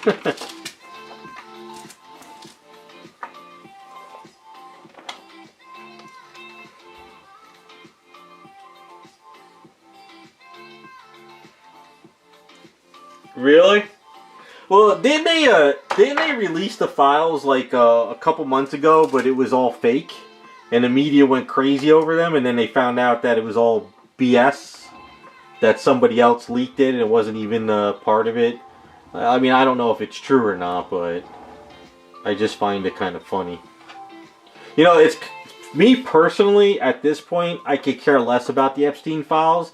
I know that these people are, you know, they're pretty much like just scum, and they've done some horrendous stuff. I'm kind of more focused on like what's going on with the dollar and like, you know, metals and like I think that to me is more important. And like every time I try to talk to people like family and stuff, they kind of like, yeah, whatever, dude. But I'm sitting there like, you're so worried about these files, but you do realize if the dollar crashes, you're not ready, you know? So that's kind of how I look at it.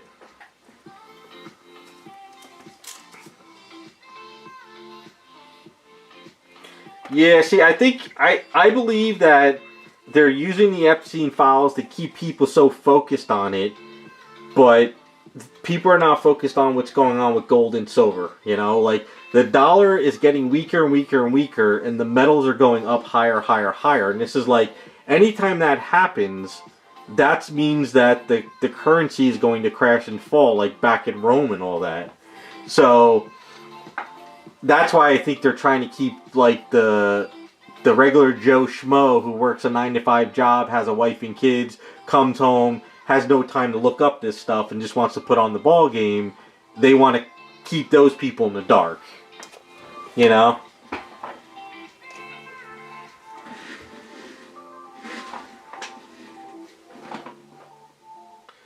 Well, you know, you say there's nothing you can do about it, but history has proven that the people who usually survive, like, the crash are the people who have the physical money in their hands, which is, like, gold and silver, you know? Hell, even probably copper. So that's kind of what I'm looking at, and I'm keeping focused on it because, you know, just like if the power went out tomorrow and we had no power, are you ready with like food, generators, stuff like that, you know?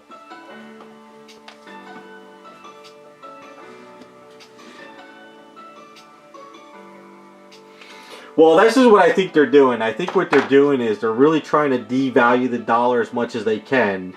But when they do that, though, they have to be careful because gold and silver go up because everybody rushes to gold and silver.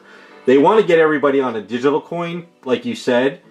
You know, get everybody off the dollar, get them on a digital. But the problem is they have to do it in a balance because if the dollar crashed tomorrow, everybody would run to the banks or to gold and silver shops, you know? So I think they're trying to do it in a way where it's manageable than chaos. Because let's face it, if the dollar crashed, politicians and people in government would fear for their lives because everybody would be going after them because you caused this, you know? And even the bankers too. So that's what I believe. I believe that they're trying to do it in like a soft reset instead of a hard reset. So we'll kind of see what happens.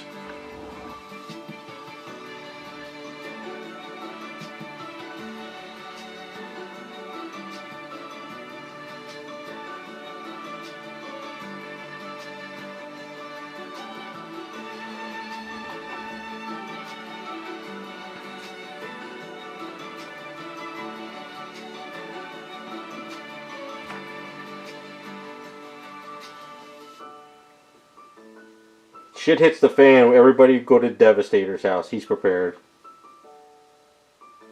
Just have a couch ready for me, alright?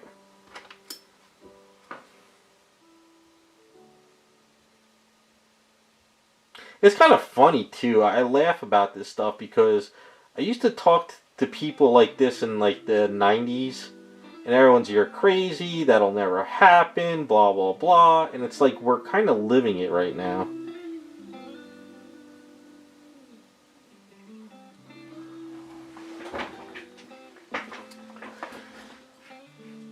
Yeah, Devastator's. I believe Devastator's ready. He's probably got like a bunker. He's probably got like a couple 100,000 feet underneath his house.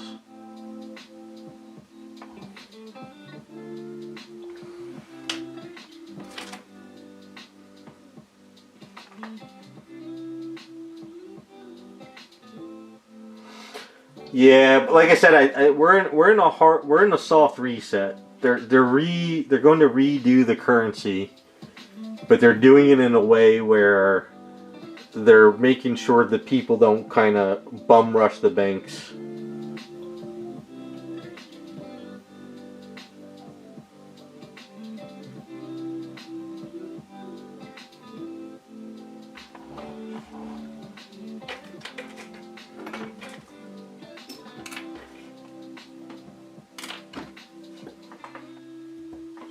I mean, it's almost kind of funny. You know, the lockdowns they did with the whole COVID, that could have been a whole like experiment to see what would happen if the dollar crashed. Like, how they can sort of like prepare and like see how people react. Because to me, the whole lockdowns was almost like the dollar crashed.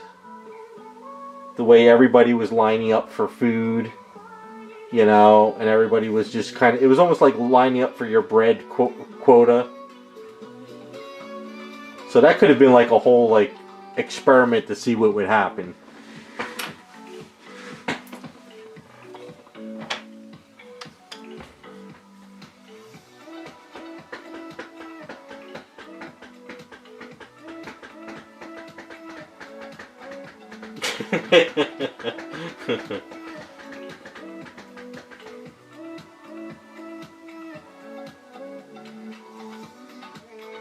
I don't know. I can't... I think the only time I would see people really going nuts and losing their mind is basically if they can't go to McDonald's anymore. I don't know. We'll see. We'll see what happens. I'll probably still be streaming with the chaos. Or we might end up in a whole real life purge.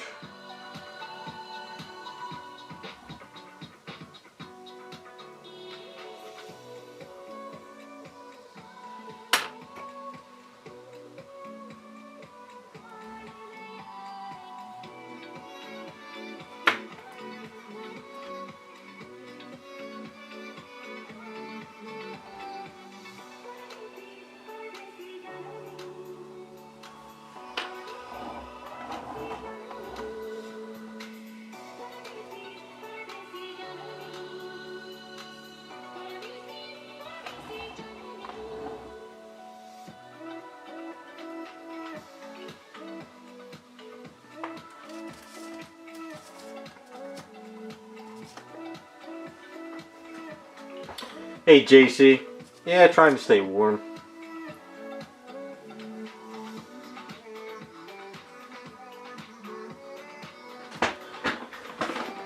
I mean, I'm with you, Raz. I know it's coming. It's just, I'm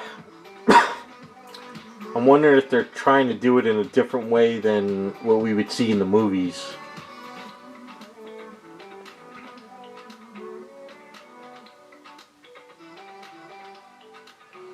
Well, didn't they blow up the Georgia Stones? I thought somebody blew up the Georgia Stones already. Because that was their whole game plan. The population should not exceed 500,000. Was it 500,000, I think they said, on the Georgia Stones? Or was it 5 million? Or 500 million? I forget.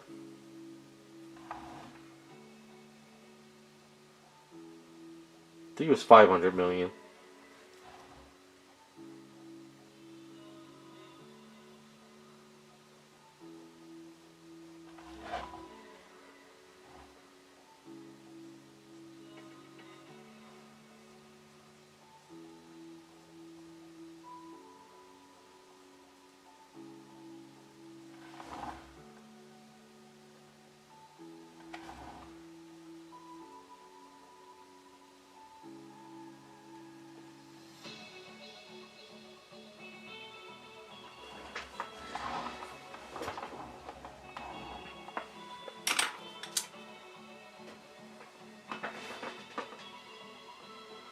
I think they're gonna boot up CERN again anyway, and they're gonna open up a black hole and we're all doomed.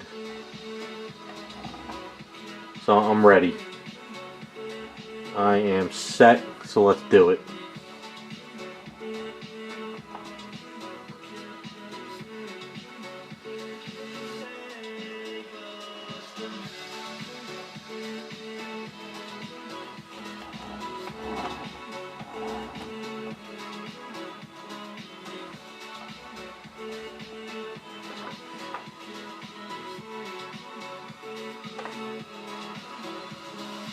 Nah, I can't imagine the T100s doing anything because there'll be some stupid Karens out there saying that their lives matter too, and they will try to have the killer robots have a say in humanity's role. You know, I think the only way to solve our problem is to get rid of Karens. Karens are pretty much destroying humanity.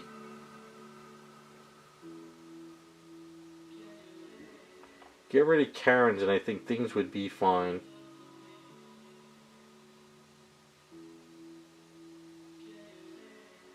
So I went to ShopRite the other day and there was a Karen in there bitching about the price of something, and I'm sitting there like, you know, you're the problem.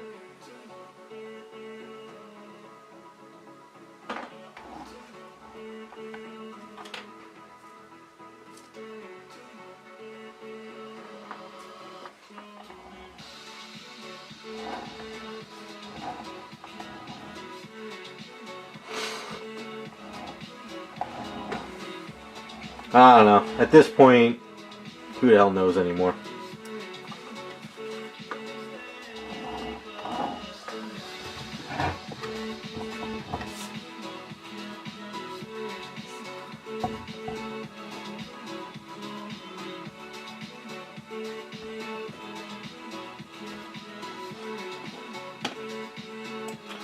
I think Thanos was right. I think Thanos was right all along, so I think we need to give the gauntlet back to Thanos and just snap everybody out.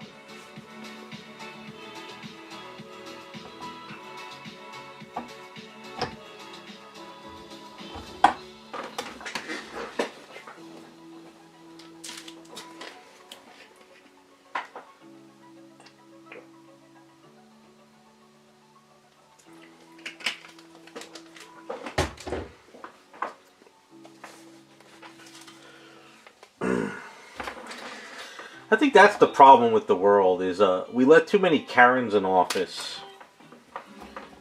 whether you're a male or female Karen, there's too many of them in office, and they're the ones that are killing humanity. So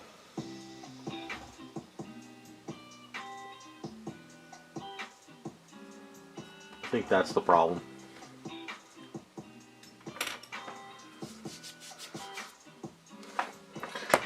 No, I still say to this day we're headed toward Idiocracy. If you ever saw that movie, Idiocracy, that's kind of where we're headed. So sometimes you wonder how these people can actually get up in the morning and put their pants on.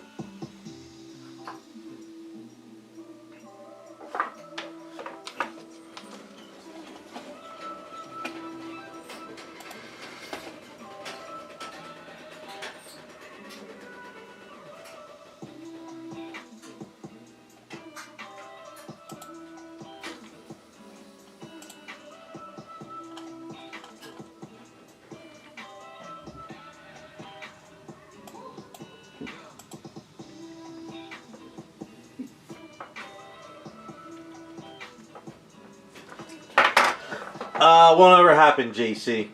Won't ever happen. There's too many brainwashed people out there. There's just too many people that really just like whatever the news tells them or their favorite actor or singer, that's the truth, and that's what I believe, you know? The only time I think people wake up is the people who are like work 9-to-5 jobs with kids and family. And if they ever really get to sit down and look on what's going on, they'll wake up.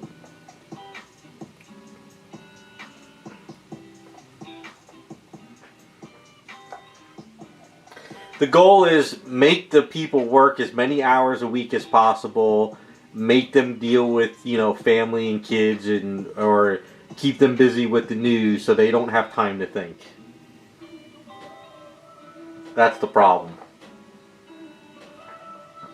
I mean, I can't tell you how many arguments I've had with people over the years with conspiracy theories, and they always said I was crazy and blah blah blah, and now I talk to them and they can't just say you were right, you know? They were like, you were right all this time, you know?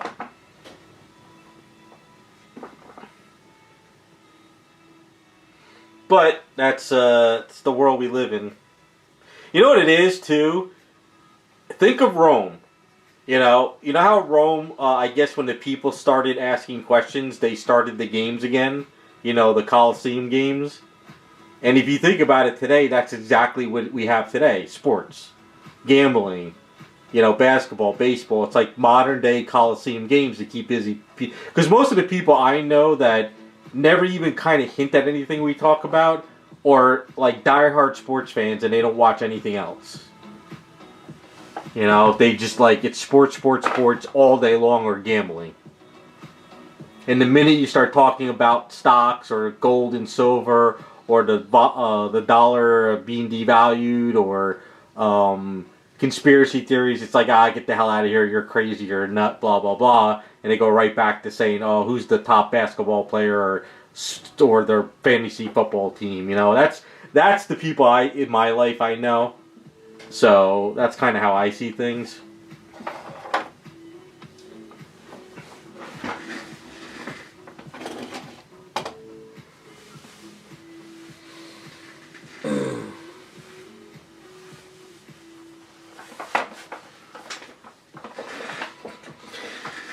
Nah, these days politicians are just like, you know what?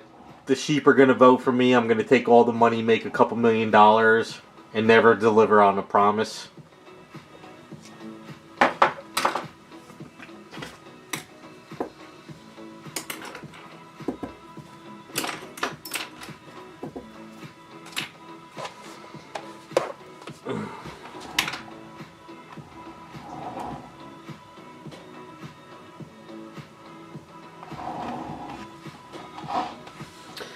We're all, as long as I can kind of put food on the table and work on statues, screw it. When the aliens come, the aliens come. If they don't come, then whatever.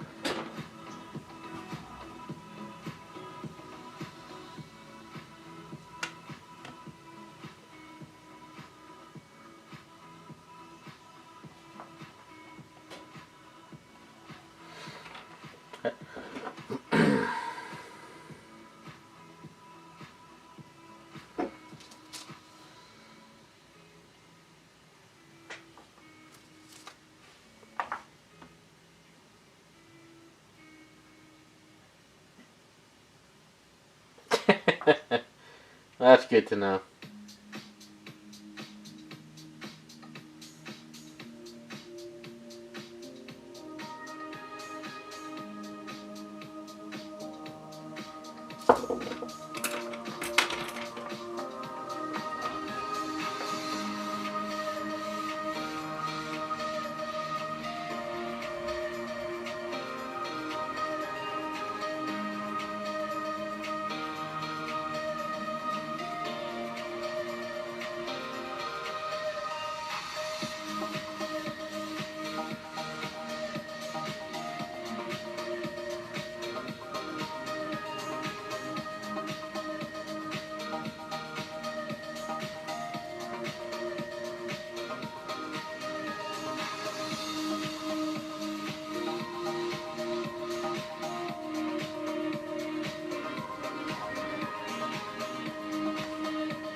I just think celebrities, they were probably told to open their mouths anyway, you know.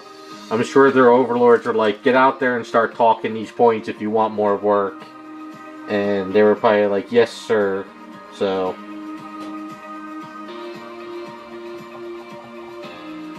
they always said if you want to get into Hollywood, you got to sell your soul to the devil, so. And I'm sure the devil's just been collecting.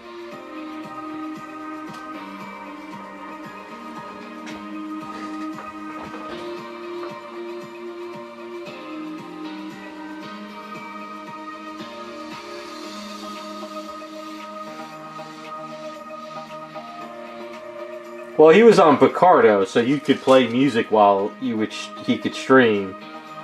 But on YouTube, they can't do any of that. Well, you can, but they'll put ads on like crazy and take all the money.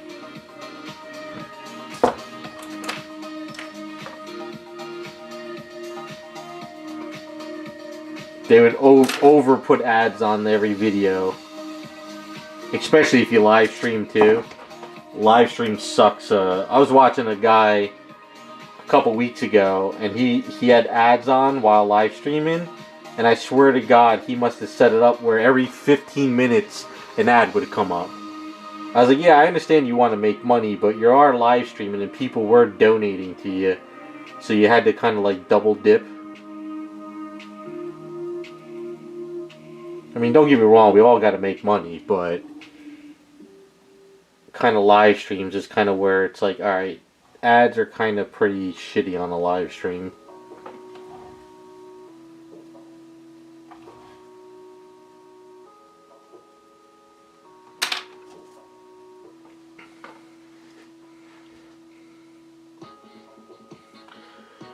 Yeah, I've seen a couple Twitch live streams, and I stopped after a while, and I was just like, if you upload it onto YouTube, I'll watch it. But I think too many of the Twitch people, they have all those notifications pop up when people start donating, and I get kind of annoyed with some of the top streamers where it's just notification after notification coming up, and it gets kind of. I understand you want to cater to your fans, but sometimes it gets kind of annoying.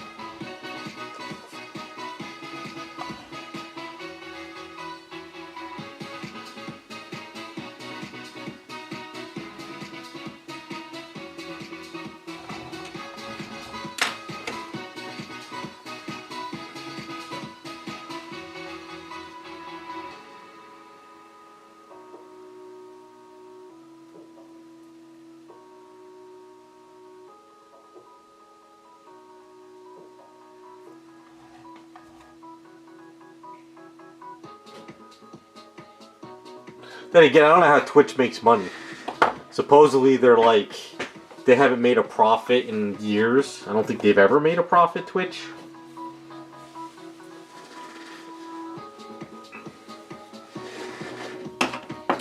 Well, I think like I said earlier in the stream, there there's a whole big drama with Marvel Rivals and stuff with the streamer and the tournament and these bullies. But I noticed the girls who were bitching at the guy for wanting to win the tournament for money, they're e-girls, so they get donations just for sitting there looking pretty, you know, or being a female, whereas the guys gotta really put in work. So I think like in Twitch, a lot of the e-girls just sit there, they don't actually play the game.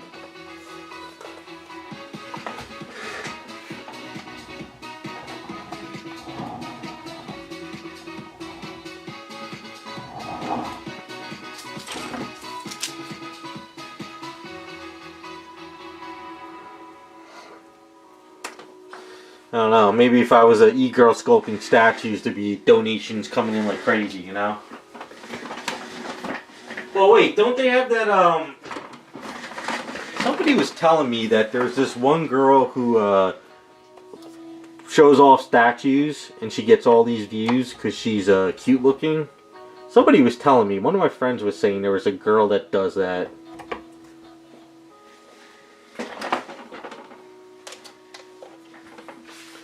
I think I don't know if she's the reviewer of the statues or something. Do you guys know? I guess there's always someone in every group, I guess.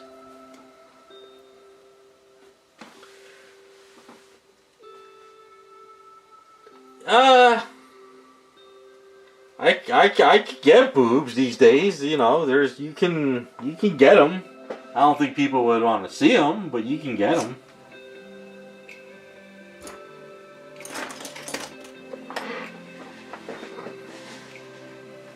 Oh, is that who it is, Terrell?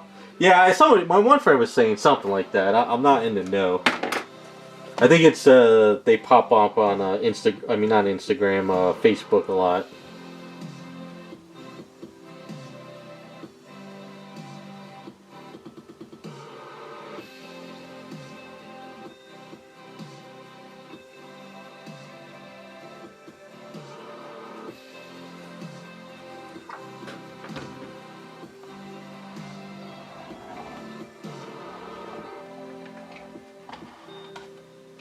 Yeah, I can see that once. Yeah. The best I can do is this is the best boobs I can give you guys. I'm sorry. That's it. That's as far as I can go.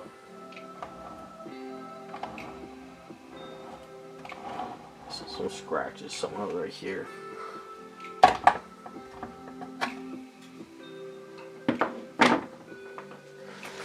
I should do one of those, I should do a VTuber. That's what I should do. Come up with an avatar. And then the voice change it. And then boom. Money in the bank. That's the way to do it. You don't know who the hell's behind the screen. And it's just a avatar with a voice changer voice.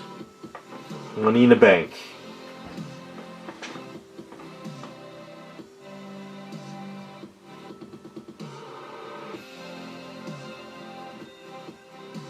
Oh, is that who it was, Terrell? Alright, yeah, see, my friends were telling me something about it. You know, they were making fun of me, and they said, you know, I should, spruce myself up on videos to get more views. I was like, nah, I'm fine as I am. I was like, I don't need to do that. You know how friends are, though. They like to give you shit.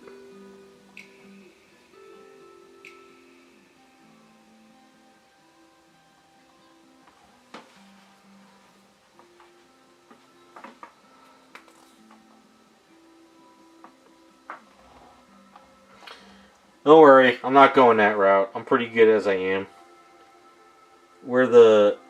I consider myself the poor man's channel.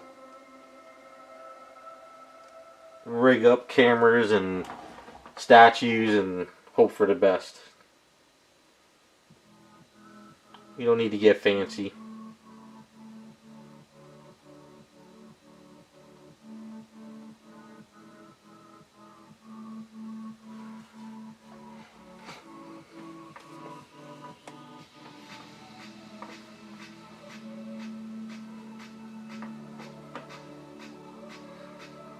Nah, we're not going that route.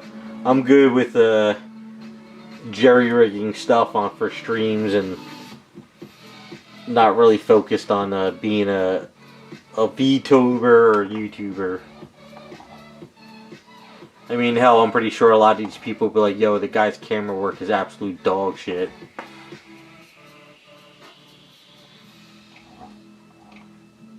That's the fun about it.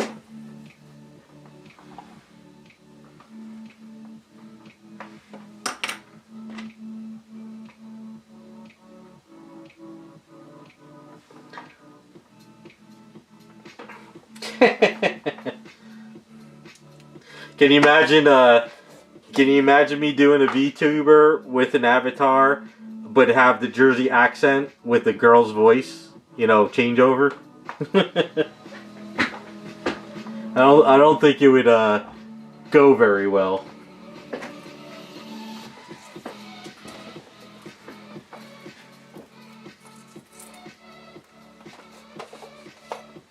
If you ever see me do that, though, that means I'm just dead broke and I have nothing left and I have to do something. I have to end up being dead broke to go that route.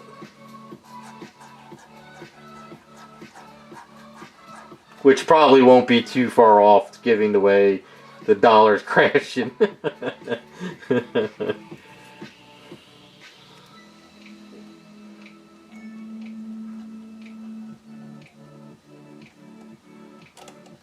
I tell you one thing, I bet half those VTubers are guys anyway, so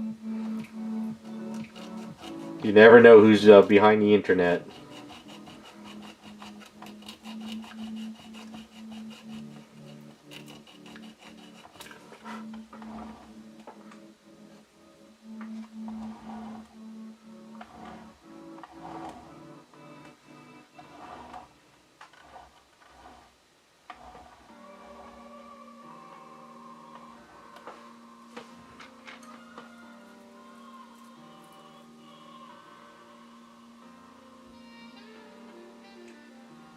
Well, isn't that the new scam going on now over in, because you know, over in India, let's face it, they're the ones who are doing all the phone scams most of the time. So isn't the new scam now that they're creating a lot of female whatchamacallit, VTubers now, and they're doing that to get donations? Like, that's the new scam. I was watching one of those scam channels, and that's kind of what they're doing now. So you, like you said, you never know if these VTubers are actually even women. So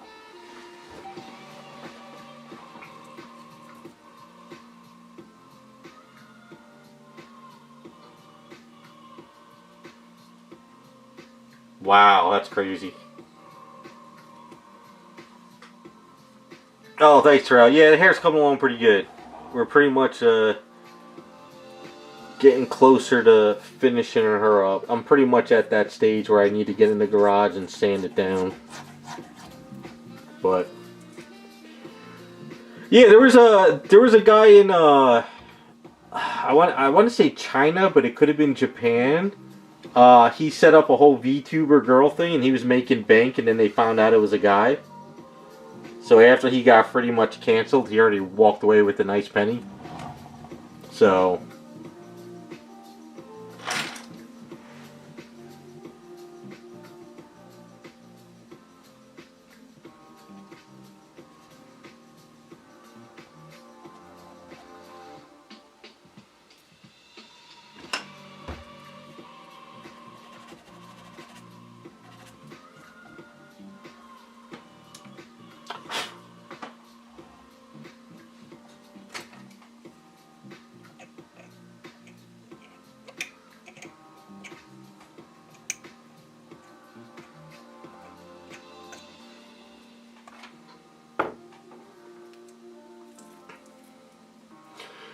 I laugh about OnlyFans now because there's a lot of like women who go to OnlyFans and they think they're going to make like, you know, bank, and some of these OnlyFans people make like $5 a week because a lot of people freaking just kind of like don't either sub to them or they get a lot of their content stolen.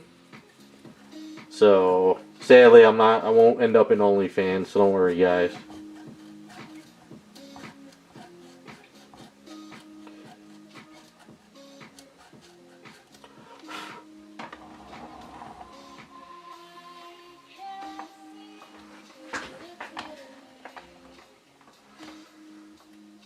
Although if I end up in OnlyFans, we got a big problem with the whole entire society.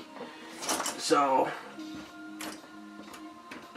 if I end up there, that means the world is ending, alright?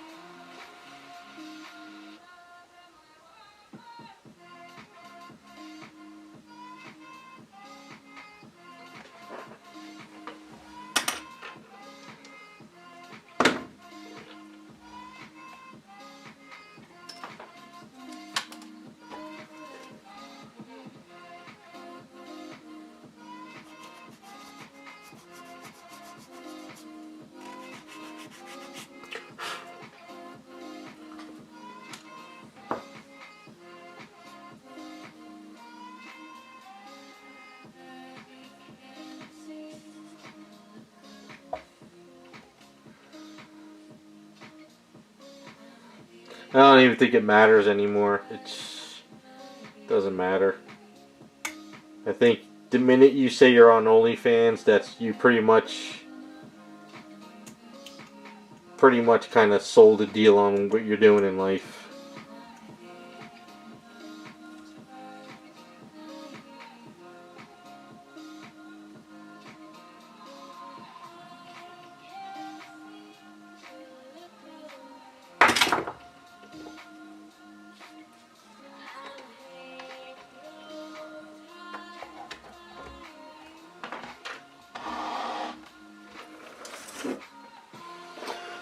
Well, they did try and market themselves. There was a couple girls that were saying they were artists on OnlyFans, but it was like, you're just sitting there in a thong. But I don't know. Hey, some could make bank and they're doing pretty well. Who knows? I'm not on that side of the business. I just deal with resin.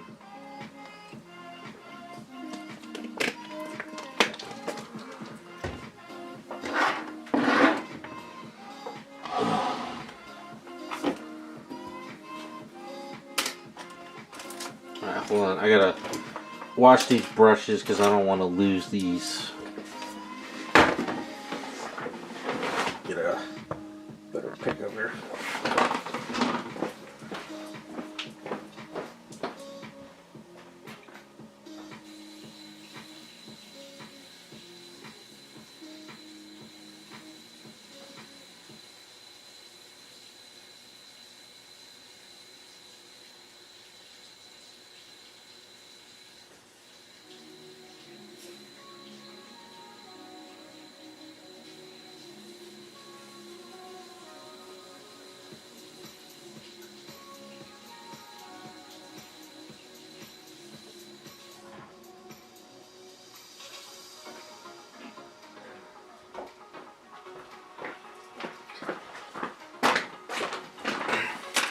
Damn, that water is ice cold. Holy crap.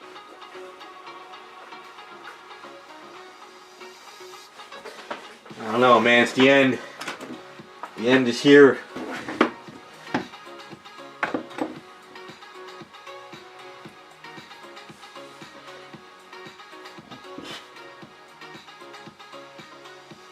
Oh, those 900 numbers. Oh my god, I completely forgot about that stuff.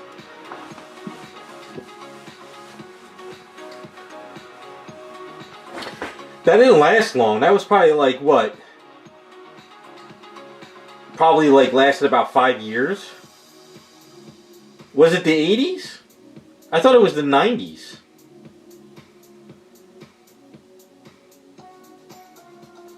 Well, it had to be when I was in high school. So I was in high school from 95 to 92, right? 91, 92 to 9.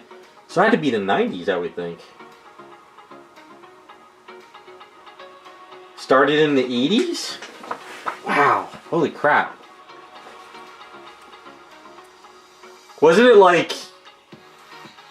Oh yeah, maybe you're right, 80s. I'm trying to think. Alright. Had to be the 80s, yeah.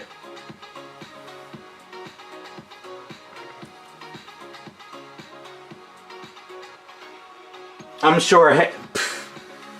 What is the old saying, like in the movies, like when you call them up, it was just some lady with like 12 kids in her room sitting in a couch, and they were talking to you?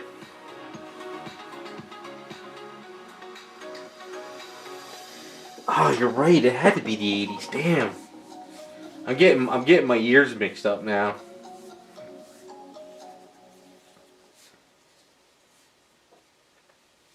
Yeah, because we still had payphones then too. That's right. Yeah. Yeah. Yeah. Payphone era too. Holy shit.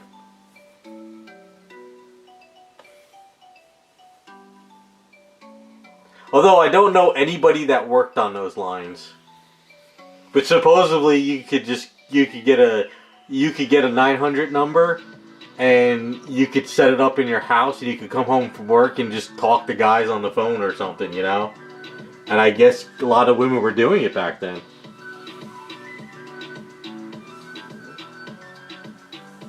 But yeah, the internet probably killed that real fast.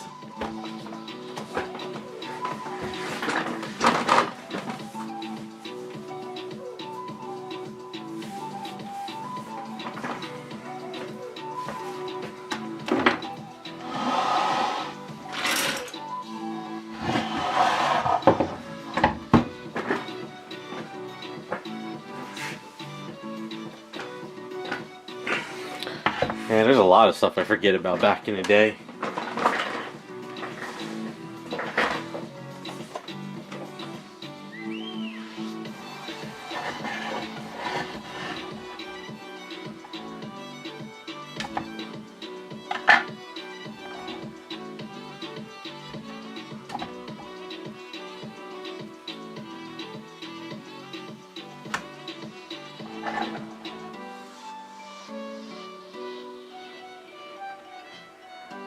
Okay, there it connects pretty good.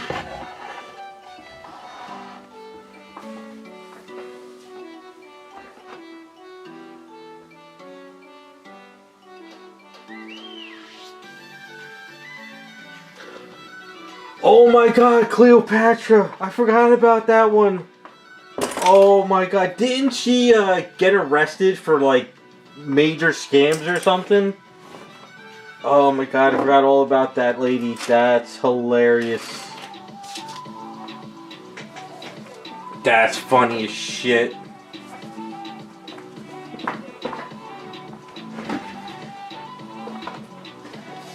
Oh my god, that lady had to have... I remember she was arrested. She had to have been arrested for some kind of scam or something.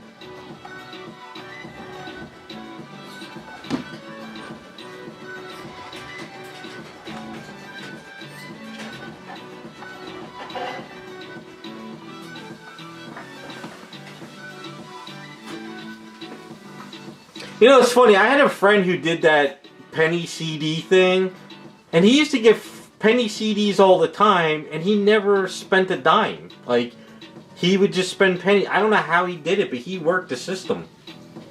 Like, he never got charged for the stuff. He was just getting penny CDs. To this day, I still don't know how he did it without paying extra money. Because, you know, like, they used to get you for penny CDs, but then you would have to drop, like, 50 bucks or something. But he used to get it for pennies. I don't know how he did it.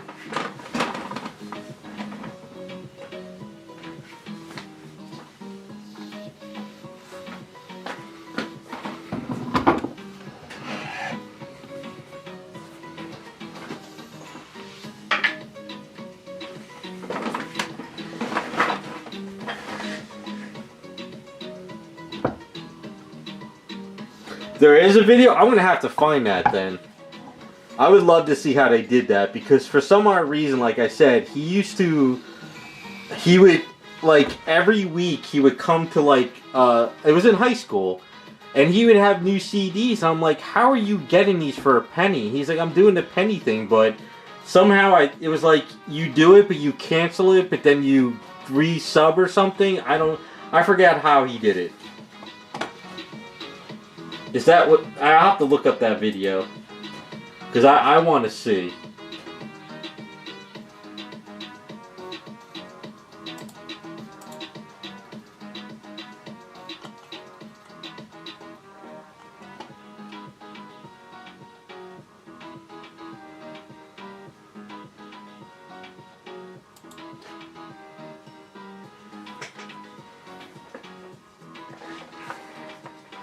I don't know. I don't remember how it was done, but I know there was a way to get the CDs for a penny and never pay a dime more. To this day, I still don't know how it was done, but I'm gonna have to look up that video. I wanna. So what was it? What was it called? You got me intrigued.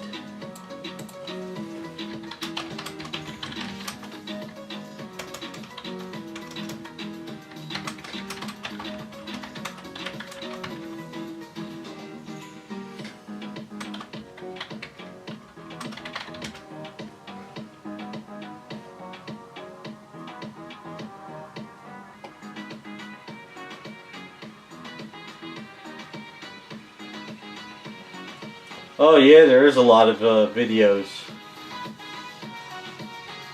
Okay, I'm gonna have to watch some of these.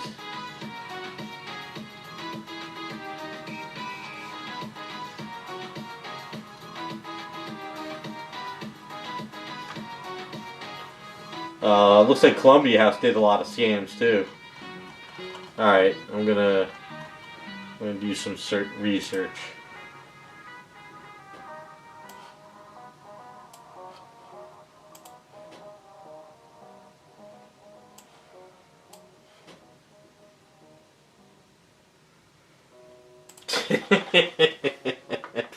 Well, I guess it was like today. You know how kids get their parents' cards and they put a lot of that gotcha games on their phones and they overspend on stuff.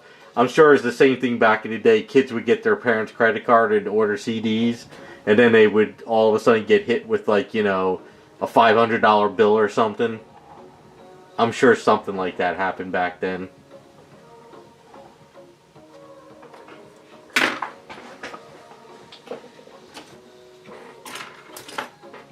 Sadly, I never had that luck. If I ever wanted a music CD or something, my mother was like, go out, cut some lawns and get your money and go buy it your damn self. So, if I wanted it, I had to work for it and buy it.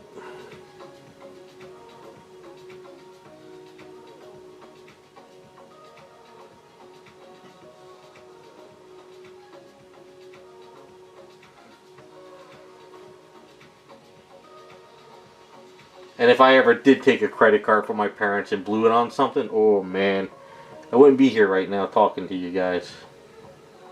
That would have been the last thing I ever did.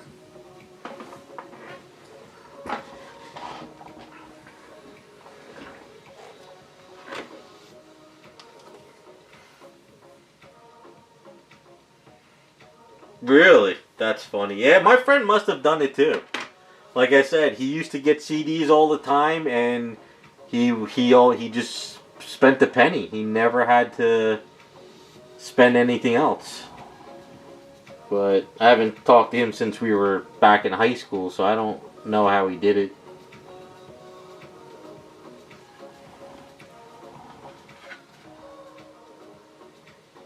But that is funny, though. Yeah, I know they did it with the DVDs, but then they started doing it with other stuff. I think Columbia House, weren't they doing like other things too? If I'm not mistaken.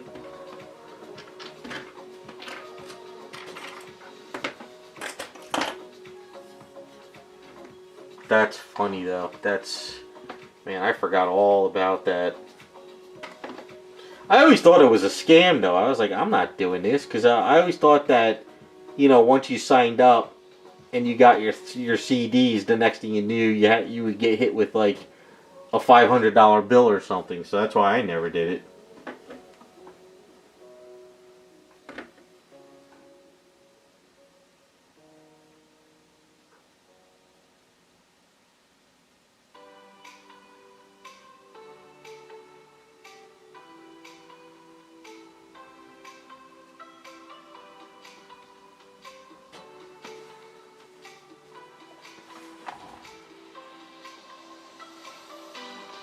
Alright, let me ask you guys a question. When CDs came out, were they in the 80s or the 90s? Because I had a fight with my friend. He said he was buying CDs, music CDs, in the late 80s.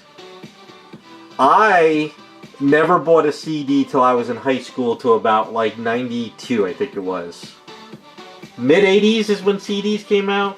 Yeah, see, I don't remember that. Because probably for one, I didn't have the money to buy the CDs or a CD player. And two, I was still using cassettes in 90 to 92. Alright, see, because he was like, oh man, I was buying CDs in the 80s. I'm like, I don't remember CDs in the 80s.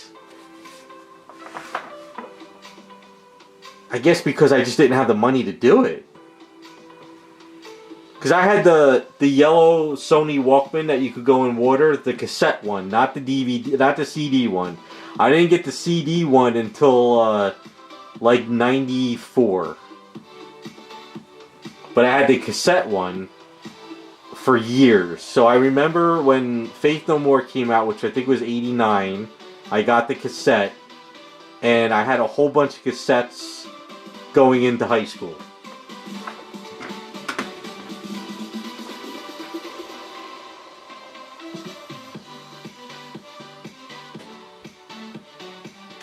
Yeah, see, that's why. Yeah, so I probably never even thought of getting a CD because of the prices. Yeah, my friend said he was in California at the time, and he said in the 80s he was switching over to CDs, and I'm like, I didn't know anybody in my high school that had them, you know? And I remember I didn't start driving until my senior year, so that was 95, right? Yeah, 94 to 95. And I just started then buying CDs a lot, because for my car, my cousin's friend gave me his detachable face radio that he replaced. He got a new one, and I put it in my Jeep, and he gave it to me for like $60. So I didn't have CDs until like probably 94. Yeah, and I remember when I bought my 2006 Subaru Impreza brand new in 2006, it came with a tape deck. It didn't have a CD player. I had to take out the tape deck and put in a CD player.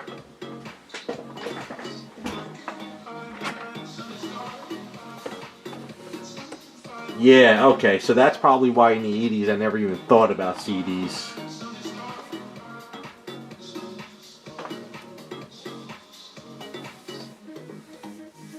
Yeah, so it had to be about 94, 95 is when I started getting CDs. Because I do remember my one friend in high school, he had one of those neon green fake Jeep cars. I forgot what they were called. They weren't Jeeps, they were like those weird looking Jeeps, neon ones. And he put a system in there and he was buying all kinds of like CD music in it. Man. Jimmy? Was it called? No, I don't think it was a Jimmy. It was very popular in the 95. Maybe it was on 95 neon green car.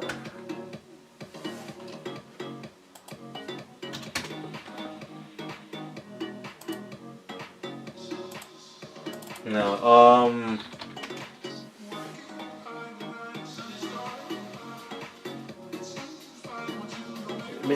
Neon green. Was it Jimmy? Nah, maybe it was. It couldn't have been a Jimmy. Nah. Green.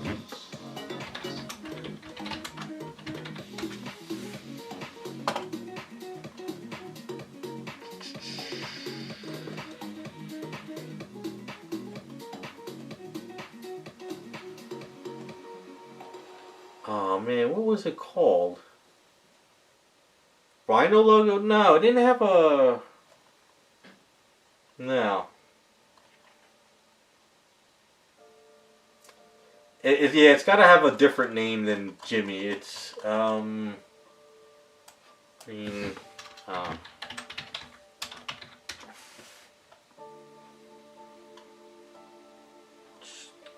what the hell was it? I gotta find it. It was so funny. No, it wasn't Suzuki. No. It looked like a,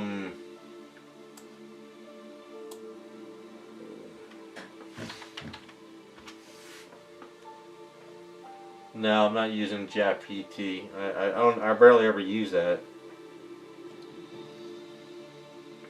I should probably put 1995 instead of just 95.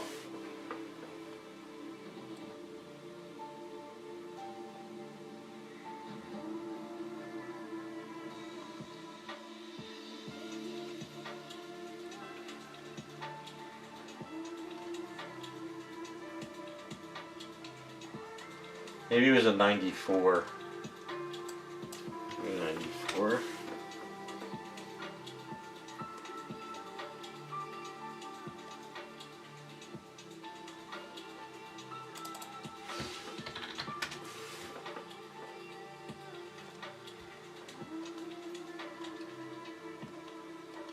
They were so popular in the 90s, and it was such an ugly looking, it wasn't a hatchback, so it wasn't a Jeep. Or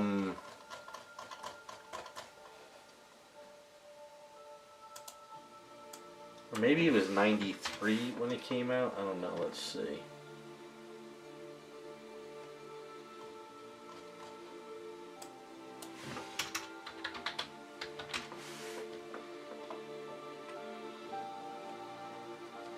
They were so popular, but they were so ugly looking.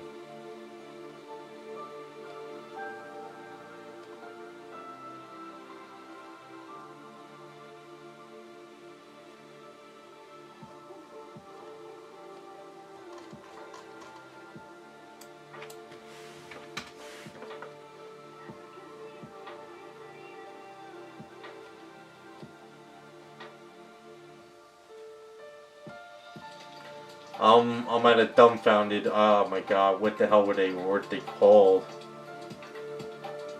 Yeah, I know. There was a lot of ugly cars, but this one was sort of popular with the. God, yeah. Alright, so I know what you're talking about, the Jimmy, but it's not the Jimmy.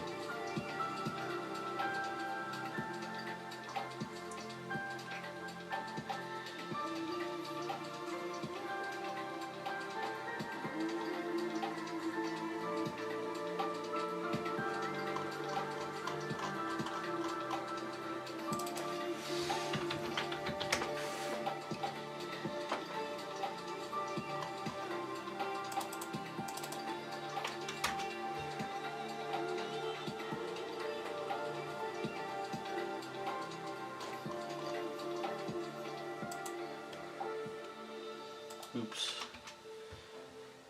Oh my god, it's driving me nuts. It was funny because my one friend got it and he put a sound system in it and he would blast the sound system so bad in there that it actually started making all the screws loose in the damn thing. And it was so ugly. Oh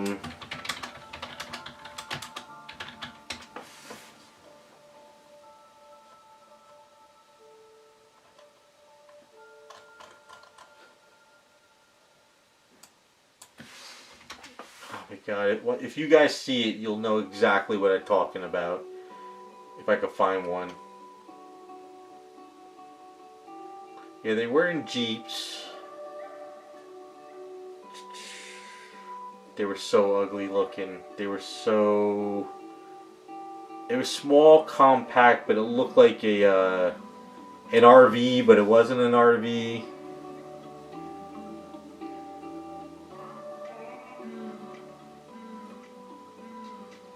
They were in Jeeps. Oh, it's driving me nuts. I forgot what they were called.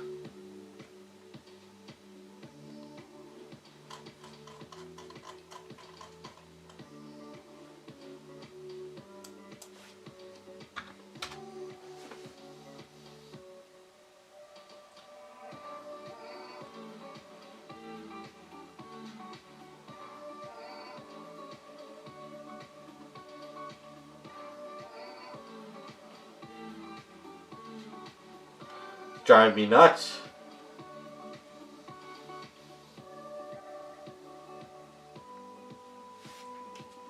Oh, they were the ugliest things in the world, too. Come on, you guys pretty much know 90s cars, right? Suzuki X90? Is that what it was? Maybe that was it? 90, let me see. Let's try Suzuki.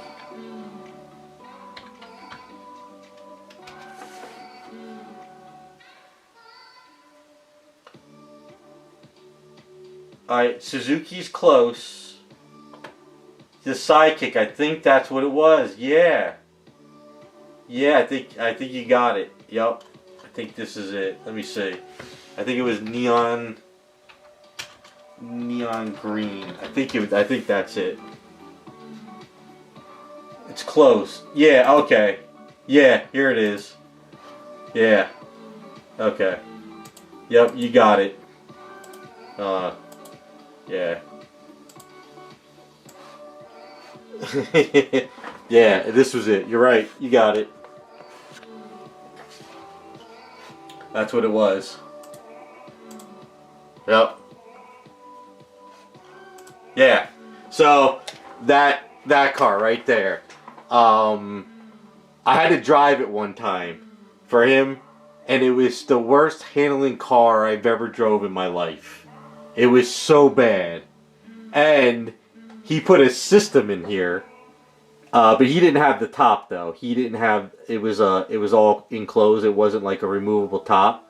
And he put a system in here, and it was so loud, the screws around the top, 'cause he did have a mirror, I think a rooftop, it was always like falling off and shit. It was so bad. Yeah, this thing was so bad. Now don't get me wrong, in high school, like, your first car is your first car, you know, whatever. But it was so bad to drive. It was so, like, it felt like the thing would topple over at any turn. Well, see, that's the thing. I think he got it brand new. I, of course, didn't have that luck. I inherited let me see, where is it? Let's see. It was in 1987 Jeep CJ7. So...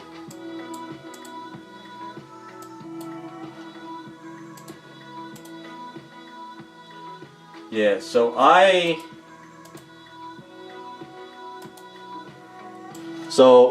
when my brother went to the Marines, he had a CJ7 Jeep.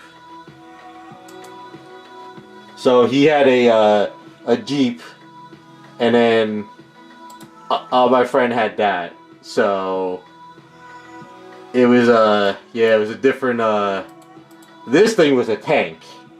But the thing he had was really, really bad.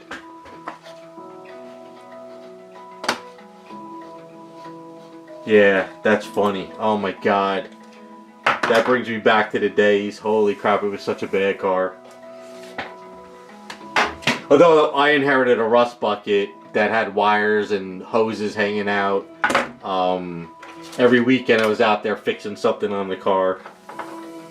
But oh my god, the Suzuki, holy crap, that's what it was. That's so funny. Alright, yeah, sorry, I went off track there for a minute or two.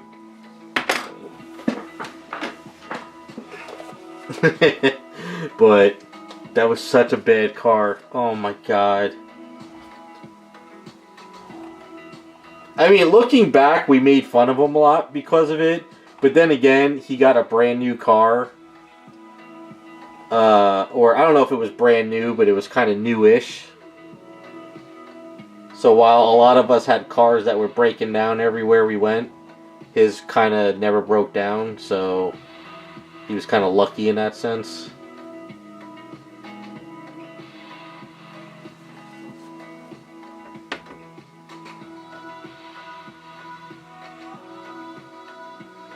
Pontiac Aztecs? Well, my parents had a Pontiac Grand Prix, a green one. It was like a mafia car. That thing was that thing rode like a friggin', like you were the king of England. It was amazing. But Pontiac Aztecs, let me see. I don't know what a Pontiac Aztec looks like.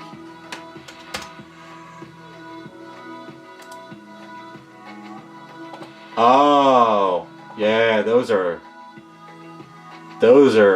ugly as sin. I don't remember those. Holy crap. Ugh. It's got a lot of that plastic siding too, like the heavy plastic siding on them.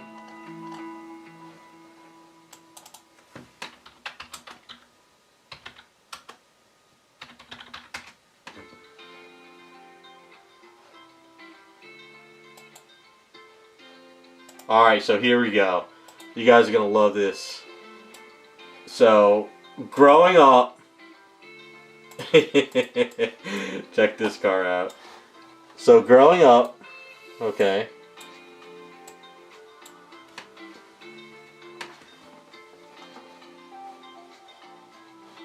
Hold on. We still streaming?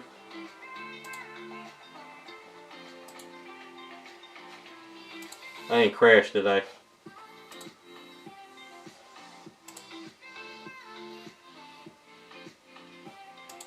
What's going on?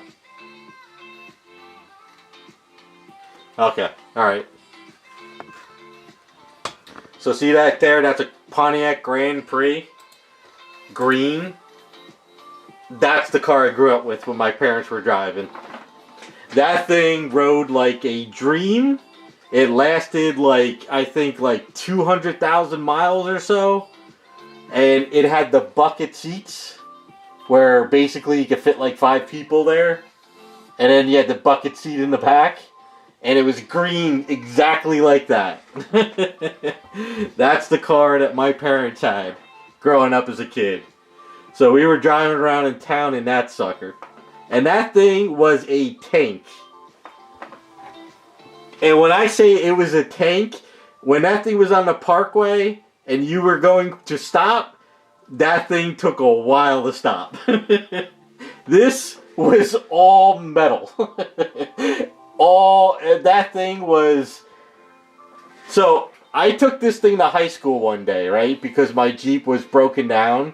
So, my father took the Jeep to get fixed and he said, take this car to high school. So, I was pulling out of, we had football practice, so after football practice, I'm leaving. So one of my friends decided to think he was cool to hit me in the back, and he hit the back of the car just to like bump it. His bumper got crushed in his car, and this bumper, nothing happened to it. It was the funniest thing. I was laughing at him so bad because he was pissed he bent his bumper thinking he was going to screw up this car. But, you know, the funny thing, though, is even though that thing ran 200,000 miles, it still rode like a dream. The shocks and the suspension were fabulous on that car. But, yeah, that's the car I grew up with. That brings back memories. Oh, and also, in the summertime, if you try to sit on one of those seats before airing out and putting AC on, it'll burn your back. It had that plastic pleather, like whatever the hell that shit was. It was just like plastic seats. It'll burn your body. Oh my god, yeah. So that's the car I grew up with. And it's kind of funny though. I like that car ride better than the Jeep I had. I should have told my parents that we should have sold the Jeep and I should have took that car. I would have rocked that car in high school, like, just with no problem.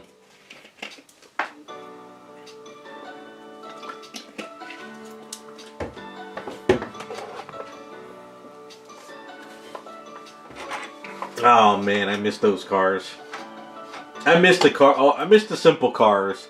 AC, heat, get you to point A to point B, and you're done.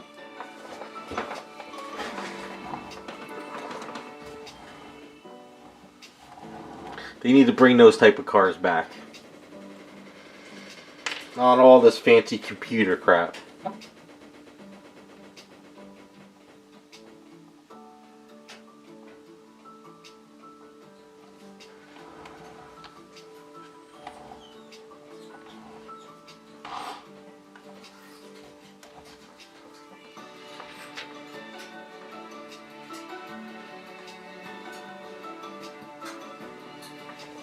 Yeah, sadly though, that car, it got to the point,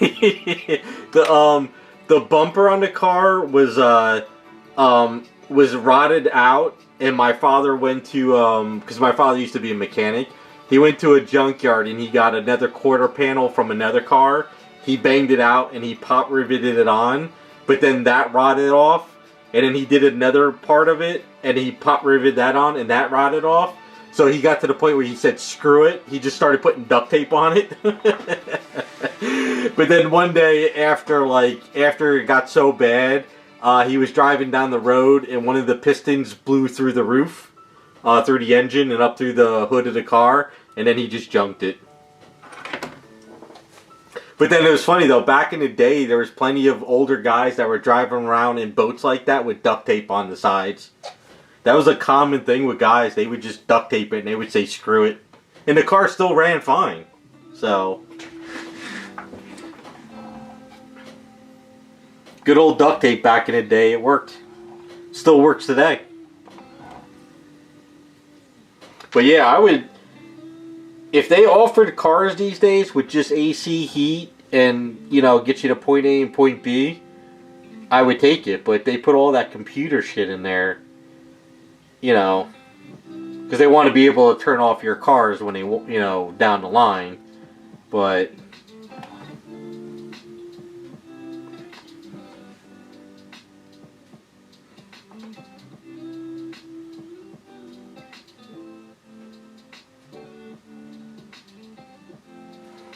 And you notice too, a lot of the cars these days, all the cars are the same.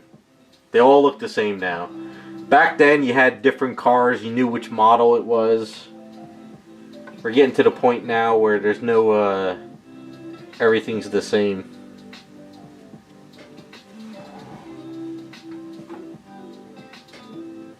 And no more fancy colors anymore either. You know, you used to have a lot of oranges and yellows and greens, and now everything is just black and white. Or gray.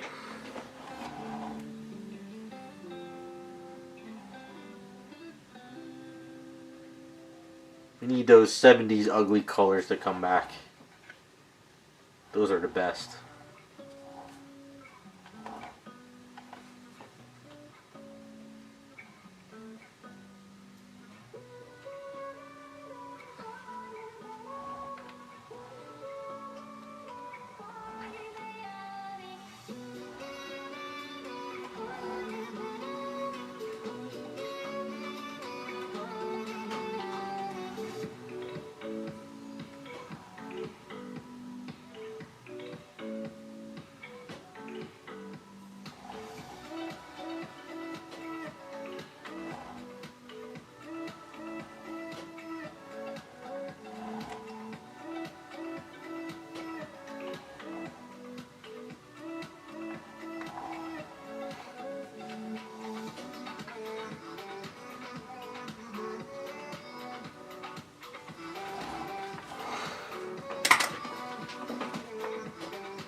gotta use up this A's before it hardens.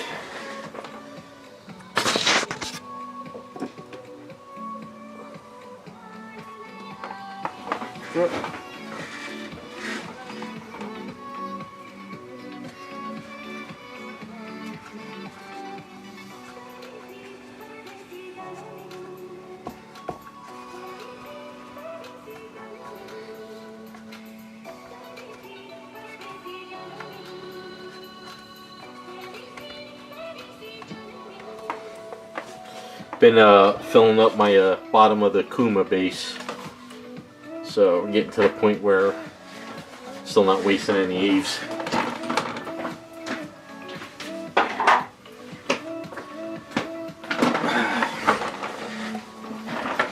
Alright, we better pray we get some warmer weather next week, because I would love to sand these scowls down and get this stuff cleaned up, because they really need to.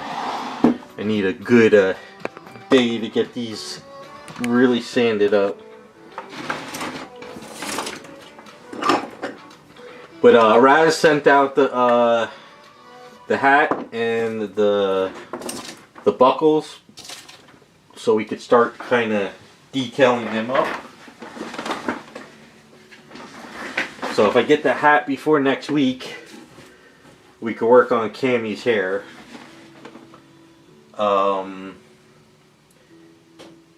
I do have to get the file for the chair, and I think maybe next week start working on her hand, get her hand situated with this.